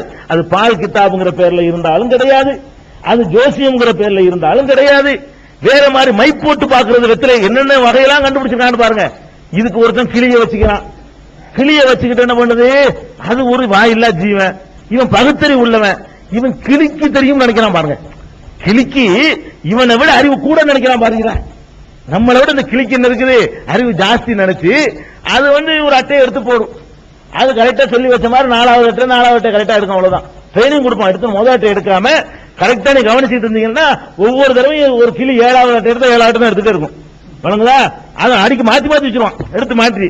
7 எடுக்கிற கிளி 7 தான் எடுக்கும், 6 எடுக்கிற கிளி 6 தூக்கி போட்டு 7வது எடுத்துரும். அதை தட்டி தட்டி பயங்காட்டி வச்சிருப்பான். அப்ப 7வது எடுக்கும் போது செய்யும் அப்படி பண்ற மாதிரி ட்ரைனிங் பண்ணிருப்பான். அல்லது கை சிக்னல் இருக்கு, இப்படின்னு போடுன்னு அர்த்தம். அதான் அதுல அது மாதிரி சில ட்ரைனிங் 2 ட்ரைனிங் கொடுப்பானுங்க. அந்த மாதிரி கையில சிக்னல் பண்ணான்னு சொன்னா அது எப்ப சிக்னல் காட்டுறோம் அது டக்குனு எடுத்து போட்டுருவேன். அது போடுற வரைக்கும் ஒன்னா உருகிட்டே இருக்கும். அப்ப இவன் நினைக்கிறது நமக்குள்ள தேடி எடுக்குது, நமக்குள்ள வருங்காலத்துல செய்து தேடி எடுக்குது நினைச்சுக்கிட்டு ஒரு அட்டை எடுப்பான். அதுக்குள்ள என்ன இருக்கு, அதுல ஒவ்வொருத்தரும் எழுதி வச்சிருப்பான். சில பேர் படங்களை வச்சிருப்பான். ஒன்னுல முருகன், ஒன்னுல விநாயகர், லட்சுமி, இப்படியான படங்களை உள்ள போட்டு வச்சிருப்பான். எடுத்து வச்சுக்கிட்டு வாயில சொல்ல வேண்டியது, உனக்கு லட்சுமி வந்திருக்குது, லட்சுமி வந்தனால செல்வம் அப்படி குளிக்க போகுது, பயங்கரமா கூரையை போட்டு கொட்ட போகுது, நீ ஆக கொண்டு இருக்க போற அப்படின்னு. முருகன் எடுத்தவன உனக்கு 2 கொண்டாட்டி, ஒரு முருகனுக்கு 2 கொண்டாட்டி தரேன். இப்படியாக என்ன செய்யறது, இந்த மாதிரியாக படத்தை வச்சுக்கிட்டு நமக்கு இவன் படம் சொல்றான். இது எப்படி சொல்ல முடியும்? இந்த அட்டைக்கு அதுக்கு என்ன சம்பந்தம் இருக்குது, இந்த கிளிக்கு அதுக்கு எப்படி சம்பந்தம் இருக்குது? தற்செயலா அப்படி எதை வேணாலும் எடுக்கலாம். இன்னும் சொல்ல போனா அது இட மிஷின் பார்க்கலாம். இட மிஷின் போட்டிருக்கான் பஸ் ஸ்டாண்ட்ல பாத்தீங்களா, அதுல இந்த ஜோசியம் வச்சிருக்கான். இடம் இருக்கிறத உங்கள் இடையை சரிபார்த்துக் கொள்ளுங்க போடுறான் இல்லங்க, அதுல வச்சோம்னு சொன்னா நமக்கு ஒரு பலன் வரும். நீங்க மருத்துவ டாக்டர் ஆவாய் அப்படின்னு வரும். அது இடையிட்டு பெட்டியத்துக்கு வச்சு போட்டோம் அதுக்கு வரும். நம்ம பெட்டியை வச்சு சூட்கேஸை வச்சு எடை போடுற மிஷின்ல 10 காசு போட்டான்னு செய்ய, அப்ப 10 காசு நாங்க பாக்குற காலத்துல. இப்ப நான் பாக்குறது இல்ல, 1 ரூபாய்க்கு விட்டாங்க. 1 ரூபாய போட்டோம்னா அந்த பெட்டிக்கு வரும், உனக்கு சிறப்பான எதிர்காலம் இருக்கிறது. எனக்கு பெட்டிக்கு இதேதான். இது எப்படி கிறுக்குத்தனமோ அந்த மாதிரி தானே இந்த கிளி ஜோசியம் இருக்குது. கிளி ஜோசியம் ஒருத்தன் ஏமாத்துறான், இன்னொருத்தன் என்ன பண்றான், வெத்தில மைய தடவுறாங்களாம். கடவுள் அவனுக்கு என்னமோ தெரியுதான், என்னமோ கருப்பு மையம் எடுத்து வச்சிருப்பானுங்க. இந்த ஆமா காணாம போன பொருள் தடை பார்த்தவொன்னே இது உங்க பக்கத்து வீட்டுல நல்ல அந்யோன்யமா இருக்கும். பக்கத்து வீட்டுல சண்டை கொண்டாடி விட்டுருவாங்க. பக்கத்து வீட்டுல ஒருத்தன் எடுத்துருக்கான், அவன் தான் எடுத்து கொண்டு போய் புள்ளாச்சில கொண்டு அந்த சேர்த்து விட்டுருக்கான் அப்படின்ட்டுவாங்க. முடிஞ்சு போச்சா, பக்கத்துல அந்நியம் பழகிட்டு இருப்போம், அதோட அந்த உறவு காலி. பக்கத்து வீட்டுல எடுத்தா உனக்கு தெரியும், எடுத்தா சொல்றாங்க சொல்லுவாங்க. பக்கத்து வீடு எழுத்த வீடு சொல்லி குழப்பம் பண்ணிட்டு போயிருவாங்க. வேற ஒருத்தனை சொல்ல மாட்டாங்க, வேலைக்காரனை சொல்லுவான். உங்கள்கிட்ட பக்கத்து வீட்டுக்கு என்ன இன்னொரு எடுக்க முடியாதுல்ல. உன்கிட்ட மெட்ராஸ்ல உள்ள ராமசாமி எடுத்து போன அவன் நம்புவான். அவன் எதை நம்புவான், பக்கத்து வீட்டு சொன்னாலும் நம்புவான். வலது பக்கத்தில் இருக்கிற வீடு, இல்ல இடது பக்கத்தில் இருக்கிற வீடு, இல்ல ஏச்சாப்புல இருக்கிற வீடு, இல்ல பின்பக்கம் இருக்கிற வீடு, இல்லன்னா அவன் வீட்டுல வேலைக்கு வர்றவன், பால்காரன், வண்டிக்காரன் சொல்லுவானுவோ. இந்த மாதிரி ஆளுக்க திருநான்னு சொல்லி அவன் வேலைக்கு ஏற்று வச்சுட்டு போயிடுவானு ரூபாய் வாங்கிட்டு. உனக்கு எப்படி தெரியும் இந்த மையில் என்னடா இருக்கப்படி, எனக்கு காட்டுறா, நீங்க பாத்தீங்களா? அவன் தான் பார்த்து உங்களுக்கு சொல்றான். என்ன வேடிக்கைன்னு கேட்டா, அந்த மையில நீங்களும் பார்த்தாலும் பரவாயில்ல, மையில ஒண்ணுமே தெரியாது, அவனுக்கு தான் தெரியும். அது அவன் மைய போட்டு அவனுக்கு என்னமோ தெரியலாம்.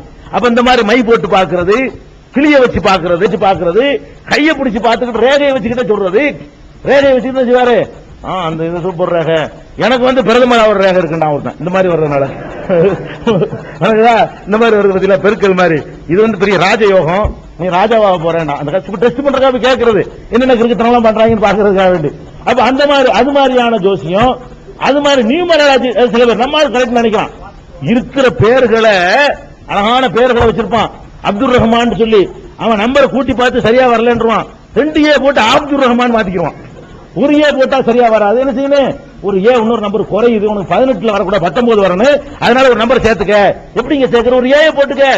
ரஹ்மான்ல கொண்டு ஏ, ஜப்பான்ல அப்துல் கொண்டு ஏ. இப்ப ஜெயலலிதா சேர்த்தாச்சுல, இப்ப ஜெயலலிதாவுக்கு 2 ஏ தெரியுமில? ஜெயலலிதாவோட கடைசியில் 2 ஏ வரும். முதல் ஒரு ஏ போட்ட உடனே வழக்குகளுக்கெல்லாம் வருதுன்னு இந்த அம்மா போய் எவன்ட்டே போய் கேட்க, நீங்க ஒரு ஏ அதிகமா சேர்த்துக்கிறீங்க உடனே. அப்புறம் என்ன பண்ணுச்சு இந்த அம்மா? ஜெயலலிதாண்டு தாண்டு போடுவோம்ல, THA கடைசியா THA போடும், நான் நீன்ற மாதிரி. அதுக்கு பிறகுதான் இப்ப தேர்தல் நிக்கிறது ஆபத்து வந்தது. 2 ஏ போட்ட பிறகுதான் டேஞ்சரான தீர்ப்புலாம் வந்தது. அப்ப எதுக்கு சொல்றோம்? இதுல எல்லாம் ஒண்ணும் கிடையாது. அப்ப இது இந்த ஜோசியம்ங்கிறது பல வெரைட்டி இருக்குது. இது எல்லாமே வாஸ்து சாஸ்திரம் இருக்கிற கம்ப்யூட்டர் ஜாதகம். கம்ப்யூட்டர் எது கண்டுபிடிச்சான்? கம்ப்யூட்டரை வச்சுக்கிட்டுங்க அதுல ரெக்கார்டு பண்ணா சொல்ல போகுது. நம்ம என்ன ரெக்கார்டு பண்ணி இருக்கிறோமோ அது அப்படி சொல்லுது. அப்ப இந்த கம்ப்யூட்டர்ல ரெக்கார்டு பண்ணி வச்சுட்டு என்ன பண்றான்? இது கம்ப்யூட்டர் சொல்லுது. போட்டோன்னு வரிசையா 1 2 3 40 மெசேஜ் ரெக்கார்ட் பண்ணி வச்சிருப்பான். நம்ம போகும்போது 2 முடிஞ்சா 3வது நம்ம கேட்கும். அது கொடுத்து இன்னொரு 50 கொடுத்து நேரம் மாத்தமா சொல்லும். உன்னை கேட்டுவிட்டு மறுபடியும் ₹1 கொடுத்து மறுபடியும் நம்ம காலையில் வச்சுன்னு வச்சுக்கோங்களேன். என்ன கேட்டோமோ அதுக்கு நேரம் மாத்தமா என்ன செய்யும்? அடுத்து சொல்லணும். ரெக்கார்டு பண்ணி வச்சுக்கிறது திருப்பி திருப்பி வரப்போகுது. அதுல நிக்கிற கூட்டத்தை பாக்குறோம். கம்ப்யூட்டர் ஜாதகமா இதுக்கு பேரு. கம்ப்யூட்டர்ல உங்களுக்கு கணிச்சு சொல்றோங்கிறான், வாஸ்து சாஸ்திரம்ங்கிறான், எத்தனை வகைங்கிறீங்க. எல்லா பிராடுன்னு சொன்ன ஒரே மார்க்க இஸ்லாம் தான். அடே அவனுக்கு எப்படி தெரியும்? அவனுக்கு எப்படி அவனுடைய எதிர்காலம் தெரியுமா? அவனுக்கு நாளைக்கு நடக்க போறது தெரியுமா? அவனுக்கு முதுகு பின்னாடி அறிக்கை வந்த தெரியுமா? ஒரு ஜோசியன்ட்ட ஒரு சின்ன செக் பண்ணுங்களேன், கையில மறைச்சு வச்சு என்னன்னு சொல்ல தெரியாது. ஆமா, ஜோசியக்காரன் கூட கொண்டு போயிட்டாங்க. அவனுக்கு அதை கண்டுபிடிக்க முடியல. அவனுடைய எதிர்காலத்தை மரத்துல உட்கார்ந்துருக்கான், ஒரு நாள் பூரா உட்கார்ந்துருக்கான், 10 காசுக்கு வியாபாரம் நடக்கலங்கிறான். அப்ப அவனுக்கு நடக்கலாம் தெரியல பத்தியா முதல்லயே. இது ரொம்ப சிம்பிளான விஷயங்கள், பலமுறை சொல்லப்பட்ட விஷயங்கள். அப்ப நம்ம என்ன விளங்கணும்? இந்த மார்க் ரீதியா என்ன டேஞ்சர் விளங்கணும். இதை நீங்க நம்புனீங்க அவ்வளவுதான். சரி, நம்பாம பாத்தீங்கன்னு வைங்க, 2 விதம் இருக்குல்ல. நம்புறதும் ஒண்ணு உண்டு, சும்மா போய் பாத்துருவோம் என்ன சொல்றாண்டு, கரெக்டா நல்லா இருந்தா நம்பிக்கிறோம், இல்லாட்டி விட்டுருவோம் அப்படின்னு போய் பாத்தீங்கன்னு வைங்க, அதுவும் மார்க்கத்துல பாவம். இஸ்லாத்துக்கு வெளியேற மாட்டான். அது போயிட்டான்னு சொன்னாலேயே அதுக்கு சொல்றாங்க ரசூல் ஸல்லல்லாஹு அலைஹி வஸல்லம், மன்னதா அர்ராஃபன் ஃபஸஅலஹு அன் ஷைஇன் லம் துக்பல் லஹு ஸலாத்து 40 லைலா. ஒருவன் அந்த ஜோசியன்ட்ட போய் அவனிடத்துல ஒரு செய்தியை பற்றி கேட்டு விட்டானேயானால் 40 இரவுகளுடைய தொழுகை அவனுக்கு ஏற்றுக்கொள்ளப்படாது. நம்பி விட்டான்னு சொன்னா இஸ்லாத்தை விட்டு வெளியேறிடுறான். கேட்டுட்டான்னு சொன்னா அது முடிஞ்சு போச்சு. ஜோசியம் கேட்கிறது தப்பு, நம்பாம கூட கேட்க கூடாது. நல்லா விளைக்கணும். நம்பாம நம்பி கேட்டீங்கன்னு சொன்னா இஸ்லாத்தை விட்டு வெளியே போயிடுறீங்க. நம்பாம போய் கேட்டீங்கன்னா 4 பேர் நம்புறதுக்கு நீங்க காரணமா இருக்கிறீங்க. இந்த மாதிரி தொழில் நடத்துறவங்க ஊக்குவிக்கிறீங்க. அதனால அதுக்கு பிறகு நாங்க அதை விட்டது இல்ல. செக் பண்ற காலம் முதல்ல கேட்டுட்டு இருப்போம். போய் இந்த உண்டியல்ல ஓட்டுக்கு 10 காலம் போடலாம் பார்த்தோம். இந்த ஹதீஸை பார்த்த பிறகுதான் அட நம்பாம கூட போய் கேட்க கூடாது. இந்த ஜோசியக்காரன் போய் எந்த விதமான ஜோசியத்தையும் பஸ் ஸ்டாண்ட்ல போய் ஜோசியம் பார்க்கறதுல இருந்து, பேர் நீமராஜின்னு சொல்லக்கூடிய ஜோசியத்துல இருந்து, இந்த கிளி ஜோசியத்துல இருந்து, இலையில மைதல ஒரு ஜோசியத்துல இருந்து, எந்த ஜோசியத்தை நீங்க பார்த்தாலும் சரிதான் முகம்மதுக்கு அருளப்பட்ட மார்க்கத்தை விட்டு வெளியேறி விட்டார்கள். முகமது ஸல்லல்லாஹு அலைஹி வஸல்லத்துக்கு எனக்கு தந்த மார்க்கத்திலிருந்து அவர்கள் நிராகரித்து விட்டார்கள். இதை விட கடும் எச்சரிக்கை என்ன இருக்குது? அதனால ஒரு கட்டத்திலையும் இந்த ஜோசியம்ங்கிற பெயர்ல வரக்கூடிய எல்லாத்துல இருந்தும் நம்ம விடுபடணும், விலகணும். மனிதனமா இருக்கா? சரி, அப்ப இது ஒரு முக்கியமான விஷயம். அதுக்கப்புறம் இந்த ஜோசியத்தை ஒட்டி உள்ள இன்னும் சில விஷயங்கள் இருக்கு. என்ன விஷயம்? நாள் பார்க்கிறது.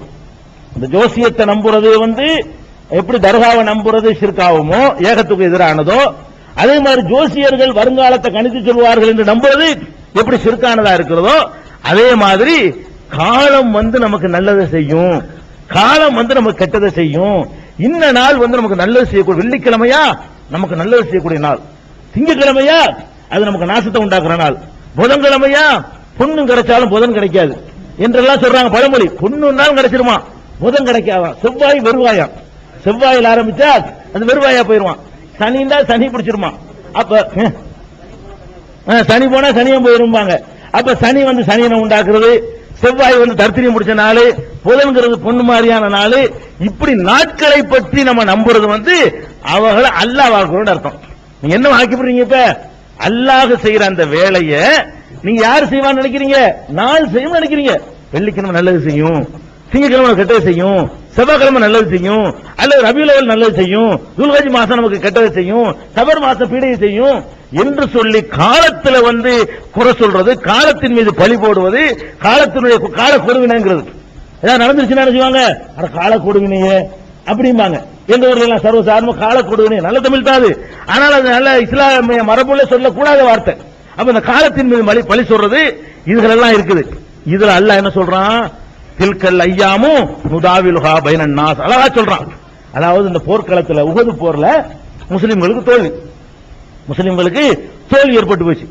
தோல்வி ஏற்பட்ட உடனே அவங்களுக்கு ஆறுதல் சொல்றான் அல்லாஹ், உங்களுக்கு இன்னைக்கு ஒரு துன்பம் ஏற்படுமையானால் நேற்று அவர்களுக்கு ஏற்பட்டது, இன்னைக்கு உங்களுக்கு ஒரு துன்பம் தோல்வி வந்துருச்சுன்னு சொன்னா நேற்று பத்ர்ல அவர்களுக்கு ஒரு துன்பம் ஏற்பட்டிருக்கு அப்படின்னு சொல்லிவிட்டு அல்லாஹ் சொல்றான், தில்கல் ஐயாமும் நுதாவிலுஹா பைனன் நாஸ், இந்த காலச்சக்கரத்தை மனிதர்களுக்கு மத்தியிலே நாம் மாறி மாறி சுழல விட்டுக் கொண்டிருக்கிறோம். காலத்தை சுழல விடுறது ஏன் வேலை? சுழல விடுறதுனால என்ன அர்த்தம்? எந்த ஒண்ணு சுழலுதோ அதுல மேல உள்ளது கீழே போகும், கீழே உள்ளது மேல வரும் அர்த்தம். எந்த சுழற்சியா இருந்தாலும் இப்படி இருக்காதுல, மேல உள்ள கீழே போயிடும், கீழே உள்ள மேல வரும், கீழே உள்ள இதான் நம்ம வேலை. அப்ப இந்த காலத்தை சுழல விட்டு மேல உள்ளதை கீழே கொண்டு வருவோம், கீழே உள்ளதை மேல கொண்டு வருவோம். நேத்து அவனுக்கு வெற்றி, நேத்து உனக்கு வெற்றி, இன்னைக்கு அவனுக்கு வெற்றி, நேத்து அவனுக்கு ஓத, இன்னைக்கு உனக்கு ஓத, அப்படி சக்கரத்தை மாறி மாறி சுழல செய்வோம் சொல்லி அல்லாஹ் ரப்பல் ஆலமீன் தன்னுடைய திருமறை குர்ஆன்ல தில்கல் ஐயாமு நுதாவிலுஹா பைனன் நாஸ் அப்படின்னு சொல்லி அல்லாஹ் சொல்லி காட்டுறான். அதே மாதிரி பெருமானார் ஸல்லல்லாஹு அலைஹி வஸல்லம் இது எங்க வந்திருக்குன்னு கேட்டா ஆல இம்ரான்ல 140 வருது. ஆல இம்ரான் சூராவுல யம்சஸ்கும் கருஹுன், உங்களுக்கு இன்றைக்கு ஒரு துன்பம் ஏற்படுமையானால் ஃபக்கத் மஸ்ஸல் கௌம கருஹும் மிஸ்லுஹு, இதே மாதிரியான துன்பம் அந்த கூட்டத்திற்கும் ஏற்பட்டிருக்கிறது. ஒத்தில்கல் ஐயாமு நுதாவிலுஹா பைனன் நாஸ், இந்த காலச்சக்கரத்தை நாம் மாறி மாறி சுழல செய்து கொண்டிருக்கிறோம், காலம் ஒண்ணும் செய்யல, நான் தான் சுழல விட்டுக் கொண்டிருக்கிறேன் என்று அல்லாஹ் ஆல இம்ரான் 140வது வசனத்துல அல்லாஹ் சொல்லி காட்டுறான். அதே மாதிரி ஒமா அசாபக்கும் யௌமல் தக்கல் ஜம்ஆன், இரண்டு அணிகளும் மோதிக்கொண்ட நாளில் உங்களுக்கு ஏற்பட்ட துன்பம் இருக்கிறது, அது இதுனில்லாஹ், அது அல்லாஹ்வின் உத்தரவினால் நடந்ததே தவிர 4 நாள் காலத்தினால் நடக்கவில்லை என்று அல்லாஹ் அதே ஆல இம்ரான்ல 166வது வசனத்துல அல்லாஹ் சொல்லி காட்டுறான். அப்ப இன்னும் சொல்ல போனா ஒவ்வொருத்தனுக்கும் ஒரு காலம் இருக்குன்னு குர்ஆன் சொல்லுது. நம்ம என்ன நினைக்கிறோம், ஒரு நாள் எல்லாத்துக்கும் நல்ல நாளுங்கிறோம், ஒரு மாசத்தை எடுத்துக்கிறோம், இது எல்லாத்துக்கும் சூப்பரான மாசம், இது எல்லாத்துக்கும் மோசமான மாசம் ஒதுக்கி வச்சிடறோம். அல்லாஹ் அப்படி அமைக்கலையா, எப்படி வச்சிருக்கிறான், ஒவ்வொருத்தனுக்கும் ஒரு காலம் இருக்குங்கிறான் அல்லாஹ். எனக்கு நல்லது செய்யற அதே காலம் உனக்கு கெட்டது செய்யும். குர்ஆன்ல அப்படி தெளிவா அல்லாஹ் சொல்றான் பாருங்க, குல்லா அம்லிக்கு நஃப்ஸி லர்ரம் வலா நஃபா, எனக்கே நான் நன்மை செய்து கொள்ள முடியாது, எனக்கே தீங்கிழைத்துக் கொள்ள முடியாது என்று நபியே நீங்கள் சொல்லிவிடுங்கள். அப்புறம் சொல்லுங்க, லிக்குல்லி உம்மத்தின் அஜலுன், ஒவ்வொரு சமுதாயத்திற்கும் ஒரு காலம் இருக்கிறது, ஒவ்வொருத்தருக்கும் தனித்தனியான காலம் இருக்கிறது. அப்ப ஒரு காலம் என்பது எல்லாத்துக்கும் நல்லது செய்யாது, ஒரு காலம் என்பது எல்லாத்துக்கும் கெட்டது செய்யாது. எந்த காலமா இருந்தாலும் தமிழ்ல அழகா ஒரு பழமொழி சொல்லுவான், ஆணைக்கு ஒரு காலம் வந்தா பூனைக்கு ஒரு காலம் வருங்கிறான்ல, அதுதான். அப்ப எனக்கு நல்லது செய்யும், அது உனக்கு கெட்டதா இருக்கும், உனக்கு நல்லது செய்யக்கூடிய நேரம் எனக்கு கெட்டதா இருக்கும். என் வீட்டுல ஒரு குழந்தை பிறந்திருக்கு, எனக்கு நல்லது, அதே டேட்ல பக்கத்து வீட்டுல ஒரு குழந்தை செத்து போயிருக்கும், அவனுக்கு அது கெட்டது. ஒரே டேட் ஒரே டைம் 2 காரியம் நடக்குது, எனக்கு நல்லது நடக்குது, இன்னொருக்கு கெட்டது நடக்குது. அப்ப ஒரு மனுஷனுக்கு லாபம் கிடைக்கும். நீங்க ஒரு நேரத்துல ஒரு குறிப்பிட்ட நல்ல நாள் எதுங்க உள்ளதுலயே, நல்ல நாள், ரொம்ப நல்ல நாள் எதுங்க, புதன்கிழமை வச்சுக்கிறோமே, வெள்ளிக்கிழமையா, சரி, வெள்ளிக்கிழமையில நஷ்டமே அடையாத ஒரு வியாபாரி இருந்து சொல்லுமா, சொல்ல முடியாத.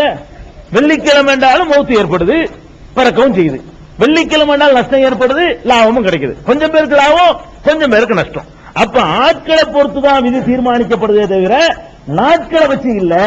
எந்த நாளா இருந்தாலும் ஒரே நாள் வரும், அன்னைக்கு ஒருத்தனுக்கு இழப்பு, ஒருத்தனுக்கு லாபம், ஒருத்தனுக்கு நஷ்டம், ஒருத்தனுக்கு நோய், ஒருத்தனுக்கு நோய் நிவாரணம், ஒருத்தனுக்கு சந்தோஷம், ஒருத்தனுக்கு கவலை, இப்படியாக மாறி மாறிதான் இந்த உலகம் இயங்குறது பார்க்கிறோம். எந்த ஒரு கெட்ட நாளா இருந்தாலும், கெட்ட நாள் ஒதுக்கு நீங்க சபர் மாசத்துல ஒருத்தனுக்கு லாபமே கிடைக்காதா, சபர் மாசத்துல சம்பாதிக்கவே மாட்டானா, சபர் மாசத்துல பிள்ளையே பறக்காதா, சபர் மாசத்துல சந்தோஷமே இருக்கவே முடியாதா? அப்ப எதை நீங்க பீடைங்கிறீங்களோ அந்த பீடைகளையும் நல்லது இருக்குது. ஒடுக்கத்து புதன்கிறது உலகத்திலே மோசமான நாள் நீங்க ஒதுக்கி வச்சுட்டீங்க. அல்லாஹ் ஒதுக்கல, அல்லாஹ்வுடைய ரசூல் ஒதுக்கல, நீங்களா ஒதுக்கி வச்சுக்கிறீங்க. ஒடுக்கத்து புதன் அது ரொம்ப பீடை பிடிச்ச நாள், அந்த நாள்ல ஒண்ணுமே செய்யக்கூடாது, அந்த நாள்ல பெரிய கோடீஸ்வரனா பணம் கிடைக்கிறது இல்லையா? ஒடுக்கத்து புதனை கடை இருந்தா வியாபாரம் நடக்காதா, அன்னைக்கு லாபம் கிடைக்காதா? கிடைச்சது இல்லையா? அப்ப போன் பண்ணேக்கா குரோர்பதியில போய் ஒருத்தன் ஒடுக்கிறது பண்ணல ஒரு கோடி வாங்கிட்டு வந்துட்டான் பண்ணுவீங்க, அவனுக்கு ஒடுக்கத்து போதும் அவனுக்கு. அது எதுக்கு சொல்றான்னு கேட்டா, இந்த நாட்களுக்கு ஒண்ணும் இல்லைங்கிற அல்லாஹ் லிக்குல்லி உம்மத்தின் அஜலுன், ஒவ்வொருத்தருக்கும் ஒரு தவணை இருக்குது. அப்ப எந்த ஒரு நாளாக இருந்தாலும் நல்லது கெட்டது மாறி மாறி நடக்கணும் சொல்லணுமே தவிர, நீங்கள் யா ஹைபத்த தஹரி ரசூல் ஸல்லல்லாஹு அலைஹி சொல்றாங்க, நீங்கள் காலத்தை குறை கூடி விடாதீர்கள். காலம் தான் உங்களை அப்படி செஞ்சுச்சு, காலம் தான் நம்மள இந்த மாதிரி படுத்துருச்சு, இந்த நாள் தான் நம்மளுக்கு கேடு செஞ்சுச்சு, இந்த மாசம் தான் கேடாகி போச்சு. நீ அன்னைக்கே சொன்ன கேட்டியா, சபர்ல கல்யாணம் பண்ணியப்பா, முகூர்த்தத்துல பண்ணிருக்கலாம்ல அப்படிலாம் சொல்றோம்ல, அப்படி சொல்லாதீங்க. யா ஹைபத்த தஹர் என்று நீங்கள் பேசாதீர்கள், கால கொடுவினையே காலத்தினுடைய இழப்பே என்றெல்லாம் நீங்கள் சொல்லாதீர்கள் என்று பெருமானார் ஸல்லல்லாஹு அலைஹி வஸல்லம் சொன்னதாக சஹீஹுல் புகாரியில அதபு என்ற கிதாபுல பாடத்தில் இறங்கி யூதீன் இப்னு ஆதம், ஆதமுடைய மகன் என்னை நோவினைப்படுத்துகிறான் அல்லாஹ் சொல்றான். ஆதமுடைய மகன் என்னை துன்பப்படுத்தி கொண்டே இருக்கிறான். என்ன சொல்றான்? யகூலு யா ஹைபத்த தஹரி, காலம் செய்த கோலமே என்று கூறுகிறான். காலம் செய்த கோலமே என்று கூறுகிறான். ஃபலா யகூலன்ன அஹதுக்கும் யா ஹைபத்த தஹரி, காலம் செய்த கோலமே என்று யாருமே சொல்லாதீர்கள். ஏனென்றால் இன்னி அன தஹரு, நான் தான் காலத்தை இயக்கிக் கொண்டிருக்கிறேன். உகல்லிபு லைலஹு வ நஹாரஹு, அதனுடைய இரவையும் பகலையும் மாறி மாறி வரச் செய்வது நானே. அதனால நீங்க அதை குறை சொல்லாதீங்க. என்னை தான் குறை சொல்றீங்க. இப்ப நீங்க அதை குறை சொன்னீங்கன்னு சொன்னா என்னைய குறை சொல்றீங்க அர்த்தம்னு சொல்லி அல்லாஹ் சொல்வதாக ரசூல் ஸல்லல்லாஹு அலைஹி வஸல்லம் சொல்றாங்க. இது முஸ்லிம்ல அதபுங்கிற கிதாபுல் அல்ஃபாது மினல் அதபு என்ற பாடத்துல இடம்பெற்றிருக்கக்கூடிய ஒரு ஹதீஸ். நபிகள் நாயகம் ஸல்லல்லாஹு அலைஹி வஸல்லம் காலத்துல இந்த சபர் மாசத்தை நம்ம நினைச்சு வச்சுக்கிறோம்ல, என்ன நினைச்சுக்கிறோம்? பீட மாசம். அந்த மாதிரி அறியாமை காலத்து மக்கள் ஷவ்வால் மாசத்தை பீட நினைச்சாங்க. அந்த காலத்துல எது பீட மாசம்னா ஷவ்வால் மாசம் இருக்குல்ல, பெருநாள் மாசம், இந்த நாளைக்கு பிறக்க போற மாசம், அந்த மாசம் தான் அன்றைக்கு வந்து ஜாகிலியா காலத்துல பீடை மாசம் நினைச்சாங்க. அப்ப ஆயிஷா நாயகி சொல்றாங்க, ஏன்பா எனக்கு கல்யாணம் செவ்வால் நடந்துச்சு, நாங்க குடும்ப வாழ்க்கையில ஈடுபட்டது செவ்வால் மாசத்துல குடும்ப இல்லற வாழ்க்கையில் நாங்க நுழைஞ்சோம். என்னை விட ரசூலுல்லாஹ்வுக்கு விருப்பமான மனைவி யார் இருக்கா? அந்த காலத்து மூட நம்பிக்கை எப்படி மறைக்கிறாங்க மாத்துறாங்கன்னு பாருங்க. ஆயிஷா நாயகி சொல்றாங்க, ரசூல் ஸல்லல்லாஹு அலைஹி வஸல்லம் மனைவியர்லயே பீட மாசத்துல கல்யாணம் பண்ணால் நான் தான். உன் நம்பிக்கைப்படி பீட மாசத்துல கல்யாணம் பண்ண என்னைய தான் ரசூல் ஸல்லல்லாஹு அலைஹி வஸல்லம் அதிகமா விரும்புனாங்க.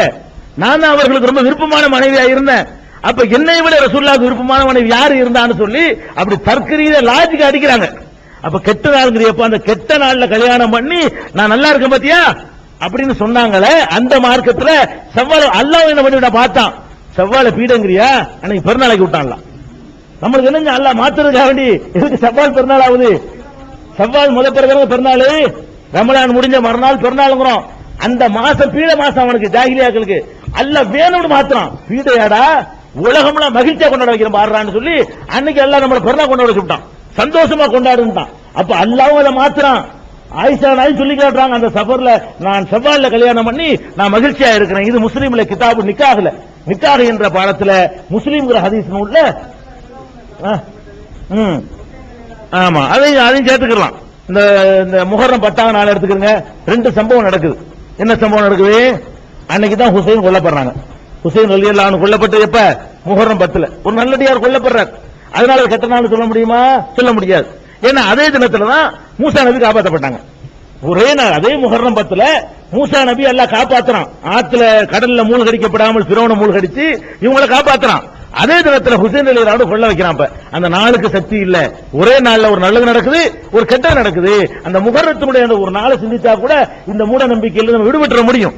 அதனால இந்த மாதிரியான விஷயங்களை எல்லாம் நம்ம தவிர்த்துக் கொள்ளணும். அதாவது இதுவரைக்கும் சொல்லப்பட்டது கபர் வணக்கத்திலும் தவிர்க்கணும். 1. 2வது ஜோசியத்தை நம்ப கூடாது. 2.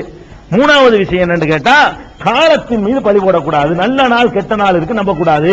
கல்யாணம் நாள் பார்க்க கூடாது. வசதி போல பண்ணிக்கணும். என்னைக்கு நமக்கு வசதியோ என்னைக்கு சந்தர்ப்பம் கிடைக்குதோ அன்னைக்கு பண்ணணுமே தவிர இது நல்ல நாள் காலண்டர் தூக்கி அவன் ராகு யமகண்டம் எழுதி வச்சிருப்பான், அதை நம்பிக்கிட்டு கல்யாணம் தேதி குறிக்கிறாங்க. இன்னைக்கு மாதிரி எவனோ ஒருத்தன் எழுதி வச்சுக்கிட்டு அன்னைக்கு கல்யாணம் பண்ணக்கூடாது, இன்னைக்கு யமகண்டம் இருக்கு, இன்னைக்கு ராகு இருக்குது, இதெல்லாம் நம்பணும்னு சொன்னா நம்ம பெருமானார் ஸல்லல்லாஹு அலைஹி வஸல்லம் கொண்டு வந்த மார்க்கத்தை நிராகரிக்கிறோம். அதுவும் எதிர்காலத்தை கணிக்கிறது தான் ஆகும். அல்லாஹ் இந்த மாதிரியான ஷிர்க்குகள்ல இருந்து நம்மளை காப்பாற்றுவானாக என்று கூறி இன்ஷா அல்லாஹ் நாளைக்கு அடுத்த வாரத்தை பார்த்துக்கிறோம். என்னமா இது? தர்மபுரியை சேர்ந்த சிகாபுதீன்கிறவருக்கு இதய ஆபரேஷன் இருக்கு நேற்று சொன்னோம். பி பாசிட்டிவ் ரத்தம் 8 யூனிட் தேவைன்னு சொன்னோம். 4 யூனிட் தான் கிடைச்சிருக்குது. இன்னொரு 4 யூனிட் கிடைச்சா தான் அவருக்கு இதய ஆபரேஷன் ஒரு மனிதனை உயிர் காப்பாத்துற விஷயம். ஒரு 4 யூனிட் எந்த குரூப்பா இருந்தாலும் பரவாயில்லையா, எந்த குரூப்பா இருந்தாலும் பரவாயில்ல, அது கொடுத்தீங்கன்னா யூஸ்ஃபுல்லா இருக்கும். ஒரு உயிரை காப்பாத்துற நன்மை கிடைக்கும். அதே மாதிரி என்னது,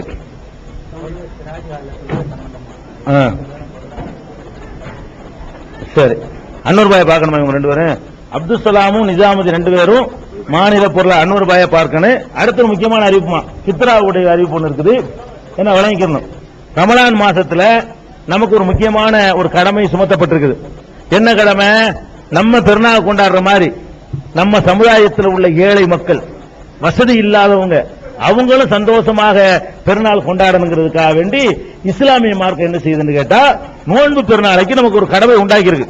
சதகத்துல் ஃபித்ர், நோன்பு பெருநாள் தர்மம் என்ற ஒரு தர்மத்தை இஸ்லாம் நமக்கு கடமையாக்கி இருக்கு. இந்த நோன்பு பெருநாள் தர்மத்தை மட்டும் கொஞ்சம் விளக்கமா கேட்டுக்கோங்க, மறுபடியும் சொல்ல மாட்டோம். நோன்பு பெருநாள் தர்மம் என்பது ஒவ்வொருவரும் வசதி உள்ள ஒவ்வொருத்தரும் கொடுக்க வேண்டிய ஒரு கடமை. யாருக்கெல்லாம் அன்றைய பெருநாள் செலவுக்கு போக மிச்சம் இருக்கிறதோ அவர்கள் எல்லாம் இந்த தர்மத்தை கொடுத்தாகணும். நோன்பு பிடித்தவர்களும் கொடுத்தாகணும். நோன்பு பிடிக்காத பச்சிலம் குழந்தைகள் இருந்தா கூட அந்த குழந்தைகளுக்காகவும் கொடுக்கணும். ஒரு வீட்டுல 5 பேர் இருந்தாங்கன்னு சொன்னா 5 பேருக்காகவும் தர்மம் கொடுத்தாகணும். வீட்டுல சேர்ந்து ஒரு ஆள் கொடுத்தா மொத்தமா கொடுத்தா பத்தாது. அப்ப நம்ம வீட்டுல எத்தனை மெம்பர் இருக்கிறாங்களோ அத்தனை பேருக்காக வேண்டியும் இந்த தர்மத்தை கொடுக்கணும். இது 2 நன்மையை சொல்றாங்க ரசூல் ஸல்லல்லாஹு அலைஹி வஸல்லம். ஒன்னு, நோன்பு வைத்தவர்களாக இருந்தால் அவர்கள் நோன்பில் ஏற்பட்ட குறைகளை இந்த தர்மம் நீக்கும். நோன்பு வச்சுக்கிட்டு புறம் பேசியிருப்போம், நோன்பு வச்சுக்கிட்டு தவறான என்ன நமக்கு வந்திருக்கும், நோன்பு முறிச்சிருக்காது, சில குறையாக இருக்கு, அந்த நோன்பு குறைபட்டு நிற்கும். அப்ப இந்த சதகத்துல் ஃபித்ர் அந்த நோன்புடைய ஏற்பட்ட குறையை நிறைவு செய்யும். ஒன்னு. 2வது, அன்றைய தினம் ஏழைகள் தேவையற்றவர்களாக இருக்கணும். அன்னைக்கும் பிச்சை எடுத்துக்க கூடாது. முஸ்லீம் சொல்லிக்கிட்டு தெருவா போய் பெருநாள் அன்னைக்கு சோறு போடுங்க அம்மா கேட்க கூடாது. அவன் எல்லாம் சந்தோஷமா சாப்பிடணும். அந்த மாதிரியான நிலையை உண்டாக்குங்கன்னு சொல்லி பெருமானார் ஸல்லல்லாஹு அலைஹி வஸல்லம் அவர்கள் இந்த தர்மத்தை கடமையாக்கி இருக்கிறாங்க. எவ்வளவு தர்மம், என்ன கொடுக்கணும் என்று கேட்டால், பெருமானார் ஸல்லல்லாஹு அலைஹி வஸல்லம் உடைய காலத்துல, அதாவது ஒரு 4 முத்துண்டா 2 கை நிறைய அல்றமில்ல ஒரு தானியம், இது மாதிரி 4 தடவை அல்றதுக்கு தான் 4 ஒரு முத்துணி தான். இந்த மாதிரி 4 தடவை அல்றதுதான் ஒரு ஆளுடைய அளவு. 2 கை நிறைய நம்ம ஒரு தானிய அரிசி அல்றீங்க, இது மாதிரி 4 தடவை அள்ளி போடுங்க. அது எவ்வளவு வரும் பார்த்தோம்னா 2.5 கிலோ வித்தியாசமா வருது. போன வருஷம் நம்ம எடை போட்டு பார்த்ததுல எவ்வளவு வருது, 2.5 கிலோ வருது. அப்ப ஒவ்வொரு தலைக்கும் 2.5 கிலோ அரிசியையோ அதனுடைய விலையையோ ஏழைகளுக்காக தர்மமா செய்யணும். ஒரு வீட்டுல 5 டிக்கெட் இருந்தாங்கன்னு சொன்னா 12.5 கிலோ. ஒரு வீட்டுல என்னுடைய பொறுப்புல 5 பேர் இருக்கிறாங்க, கை குழந்தையில இருந்து பெரிய புள்ள வரைக்கும், நாளைக்கு சாப்பிட போற கிழடு வரைக்கும் சேர்த்து ஒரு 10 பேர் இருக்காங்க வைங்களேன். யார் அவங்களை பராமரிக்க கடமைப்பட்டிருக்கிறாரோ, குடும்ப தலைவரா இருக்காரோ, அவர் அத்தனை பேர் சார்பாகவும் அவர் கொடுக்கணும். அடிமைகள் வரைக்கும் கொடுக்கணும், வேலைக்காரங்களுக்கு கொடுக்க வேண்டியதில்லை. அடிமையை வச்சிருந்தாங்கன்னு சொன்னா அவங்களையும் கணக்குல சேர்த்து கொடுக்கணும்னு ரசூல் ஸல்லல்லாஹு அலைஹி வஸல்லம் சொல்லிருக்காங்க. அப்ப நம்மள்ட்ட 5 பேர் இருந்தாங்கன்னு சொன்னா 12.5 கிலோ கொடுத்தாகணும். 4 பேர் இருந்தாங்கன்னு சொன்னா 10 கிலோ கொடுத்தாகணும் ஏழைகளுக்கு. 10 கிலோ அரிசி. அந்த அரிசி எந்த அரிசியா இருக்கணும்? ரேஷன் கடையில் 3000 ரூபாய்க்கு போற அரிசியா இருக்க கூடாது. நாம் சாப்பிடுற அரிசி, நம்ம எதை சாப்பிடுவோமோ அது. நம்ம ஒவ்வொருத்தருக்கும் ஒரு தரம் இருக்கு. சில வீட்டுல நல்ல அந்த பாசுமதி அரிசி தான் சாப்பிடுவாங்களா, அவங்க அந்த கணக்குப்படி கொடுக்கணும். சில வீட்டுல குதிரைவாழ அரிசி சாப்பிட்டு அதை கொடுக்கணும். சில வீட்டுல 5000 8 சாப்பிடுவாங்க, அதை கொடுத்துட்டு போறாங்க. அப்ப அவரவர்கள் சாப்பிடக்கூடிய அந்த உணவுடைய மதிப்புக்கு ஏற்றவாறு கொடுக்கணும். இன்றைக்கு ஒரு நடுத்தரமான அரிசியுடைய விலை கிலோ 15 ரூபா இருக்குமா, 15 ரூபா இருக்குது. 2.5 கிலோ அரிசிக்கு 37 ரூபா 50 காசுமா. ஒரு ஆளுக்காக வேண்டி 37 ரூபா 50 காசு நம்ம என்ன செய்யணும்? ஒரு 40 ரூபா ரவுண்டா வச்சுக்கிறோங்களேன், குறைஞ்சிடக்கூடாது, கூட கொடுத்த தப்பு கிடையாது. ஒரு தலைக்கு 40 ரூபா, 5 பேர் இருந்தா 200 ரூபா கொடுக்கணும். இந்த சதக்கத்துல் ஃபித்ரை எப்படி கொடுக்கணும் அதை நம்ம விளங்கவே இல்லை. அதனாலதான் இந்த பெருநாளைக்கு பிச்சை எடுக்கலாம். பெருமானார் ஸல்லல்லாஹு அலைஹி வஸல்லம் அவர்கள் எப்படி கொடுத்தாங்க தெரியுமா? சதக்கத்துல் ஃபித்ரை மொத்தமா கலெக்ட் பண்ணுவாங்க. எல்லா சதக்காவும் ஒன்னா கலெக்ட் பண்ணி வச்சுக்கிட்டு யார் யாருக்கு தேவையோ அவங்களுக்கு போய் தேடி கொண்டே கொடுப்பாங்க. நீங்க யாசகம் கேட்க விட்டீங்கன்னு வைங்க, ஒரே ஆள் தான் அம்பிட்டு வீட்டுல இருந்து வாங்குவான். ரோசமானத்துக்கு பயப்படுறவன் கேட்க மாட்டான். இந்த ரோசத்தை இழந்தவன் உங்க வீட்லயும் வாங்கிட்டு போயிருவான், இவர் வீட்லயும் வாங்குவான், இவர் வீட்லயும் வாங்குவான், அவர் வீட்லயும் வாங்குவான். அது சோத்துக்கு இல்லாத வீட்டுல ரோசமா இருப்பான். அப்ப என்ன செய்யணும்? நம்ம ஒரு இடத்துல மொத்தமா கலெக்ட் பண்ணி அவர்களுக்கு கண்ணியமான முறையில வீடு தேடி போய் அலைய விடாம கௌரவமான முறையில யார் யார் ஏழை மக்கள், யார் யார் அந்த மாதிரி இருக்கிறாங்க அப்படிங்கிற ஒரு லிஸ்ட் எடுத்து, அல்லது நீங்க உங்க தகவலை எங்களுக்கு தாங்கன்னு தெரிவிச்சு அதன் அடிப்படையில் கொண்டு போய் என்ன செய்யணும், அதை கொடுக்கணும். இப்ப நம்ம ஒரு 4-5 வருஷமாக நம்ம எப்படி செஞ்சுக்கிட்டு இருக்கிறோம், ஃபித்ராங்கிற அரிசி மூலமாக தமிழகம் முழுவதும் பல இடங்கள்ல இருந்து வசூல் பண்ற தொகை விநியோகிக்கிறோம். அரிசி கொஞ்சம் கொஞ்சம், தேங்காய் கொஞ்சம், சேமியா, நெய், ஏலக்காய், கிராம்பு, பல ஊர்கள்ல பாக்கெட் போட்டு ஒரு ரூபாய் 25 ரூபாய் பணம் இப்படி எல்லாம் கொண்டு கொடுக்கிற அளவுக்கு மதுரையில, கோயம்புத்தூர்ல இப்படிலாம் பல ஊர்கள்ல பண்றாங்க. நம்ம என்ன செய்யணும்னு கேட்டா, இந்த ஃபித்ராவை நம்மளா கொடுத்துறாம, எல்லா ஃபித்ரா அசரத்து கொடுங்க. சில ஊர்ல ஃபித்ரா காசு அசரத்து முசாபா செய்யும்போது பெருநாத்து கையில கொடுத்துட்டு வந்துருவாங்க. அதுக்கு உண்டாக்குனது இல்ல, அசரத்து கொடுத்து தனியா கொடுங்க, விரும்பி நீங்க எவ்வளவு கொடுத்துட்டு போங்க. இது ஏழைகளுக்கு சேர வேண்டிய ஹக்கு. இந்த ஹக்கை கொண்டு அவருக்கு கொடுக்க வேண்டிய தேவையில்லை. அதனால சதகத்துல் ஃபித்ருங்கிறத கூட்டாகத்தான் கொடுக்கிறது சரியான முறை. அந்த மாதிரி நீங்கள் இங்க கொடுத்தீர்களேயானால், கூட்டாக கொடுத்தீர்களேயானால் உரிய விதத்தில் என்ன செய்வோம், விநியோகிப்போம். கொடுக்கும் பொழுது உங்களுக்கு தெரிஞ்ச ஏழைகள் இருப்பாங்க. நான் இவ்வளவு ரூபாய் தந்துட்டேன், என்ன எங்க சைடுல ஏழை இருக்காங்க லிஸ்ட் கொடுத்துருங்க. அதாவது நீங்க நினைக்கிற ஏழைக்குமே சேரணும்ல, அந்த கூட்டு முறையை உண்டாக்கணும். அதே நேரத்தில் எல்லா ஏழைகளும் யாருன்னு எங்களுக்கு தெரியாது. உங்களுடைய ஃபித்ராவையும் கொடுங்க, நீங்க யார ஏழைகள் நீங்க நினைக்கிறீங்களோ அந்த மாதிரி லிஸ்டுகளை கொடுங்க. அதை நாங்க வெரிஃபை பண்ணி, அது ஒரே ஆளே 10 பேர் எழுதிருப்பாங்க, அது மாதிரிலாம் இருந்தா கழிச்சுக்கிட்டு எல்லா ஏழைகளும் கிடைக்கிற மாதிரி ஒரு முறையா விநியோகிக்கலாம். அதனால அந்த ஃபித்ராங்கிற சதக்காவை எல்லாரும் கொடுக்கணும். நம்ம நோன்பு முழுமையாக்கணும். அன்னைக்கு ஏழைகள் பிச்சை எடுக்கிறத ஒழிச்சு கட்டி ஆகணும். வீட்டு வரக்கூடாது, பணமா கொடுக்கலாம். ஏன்னு கேட்டா பணம்ங்கிறதுங்க பெரிய அது பொருளே கிடையாதுங்க. பணத்துக்கு ஏதாவது வேல்யூ இருக்கா? இல்ல. அதாவது அரிசி பணமா கொடுக்கிறது தான் இந்த காலத்துக்கு நல்லது. என்னன்னு கேளுங்களேன், அந்த காலத்துல தானியத்தை கொடுத்தாங்க. தானியத்தை கொடுத்துட்டு இன்னொன்னு வாங்க முடியும். அந்த காலத்துல பண்ட மாற்று முறைங்க. அரிசியை கொண்டு கொடுத்துட்டு இறைச்சி வாங்கிக்கலாம், இறைச்சியை கொண்டு கொடுத்து பருப்பு வாங்கிக்கலாம், பருப்பு கொடுத்துட்டு மிளகா வாங்கிக்கலாம். பண்டத்துக்கு பண்டத்தை மாத்திக்கிற வழக்கம் அந்த காலத்துல இருந்துச்சு. இந்த காலத்துல கொண்டு போய் நம்ம அரிசியை கொடுத்தோன்னு வைங்க, அரிசியை கொண்டு மளிகைகளை கொடுத்துட்டு இதை வச்சுட்டு மிளகா தானே கொடுப்பான, அவனை எடுத்து இந்த அரிசி நான் என்ன பண்றேன். அப்ப நம்ம இந்த காலத்தில் எது சரியான முறைன்னு கேட்டா, ஏழைகளுக்கு நன்மை தர சிந்திக்கணுமே தவிர வரட்டு தத்துவமா பேசிட்டு கூடாது. காசா கொடுப்பதுதான் அவர்களுக்கு நல்லது.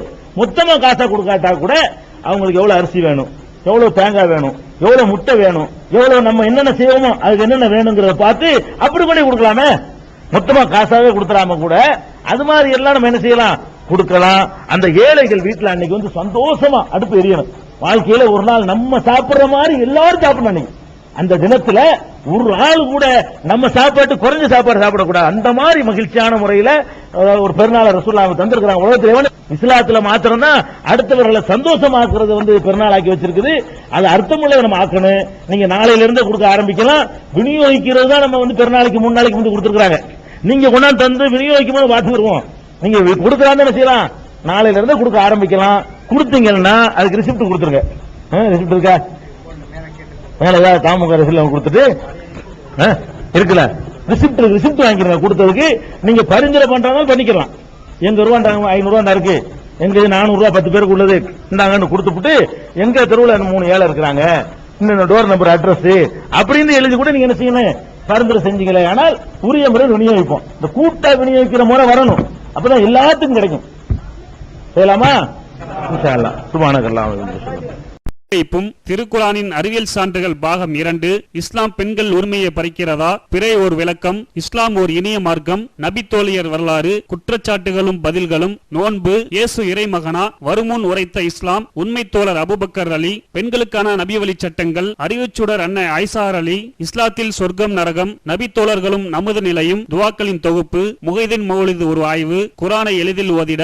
நபிகள் நாயகம் பல திருமணம் செய்தது ஏன்? யாக்குத்பா ஒரு ஆய்வு. நபி வழியில் நம் நபி வழியில் குழந்தை வளர்ப்பு. தராவி தொழுகை ஒரு ஆய்வு. ஜக்காத் ஒரு ஆய்வு.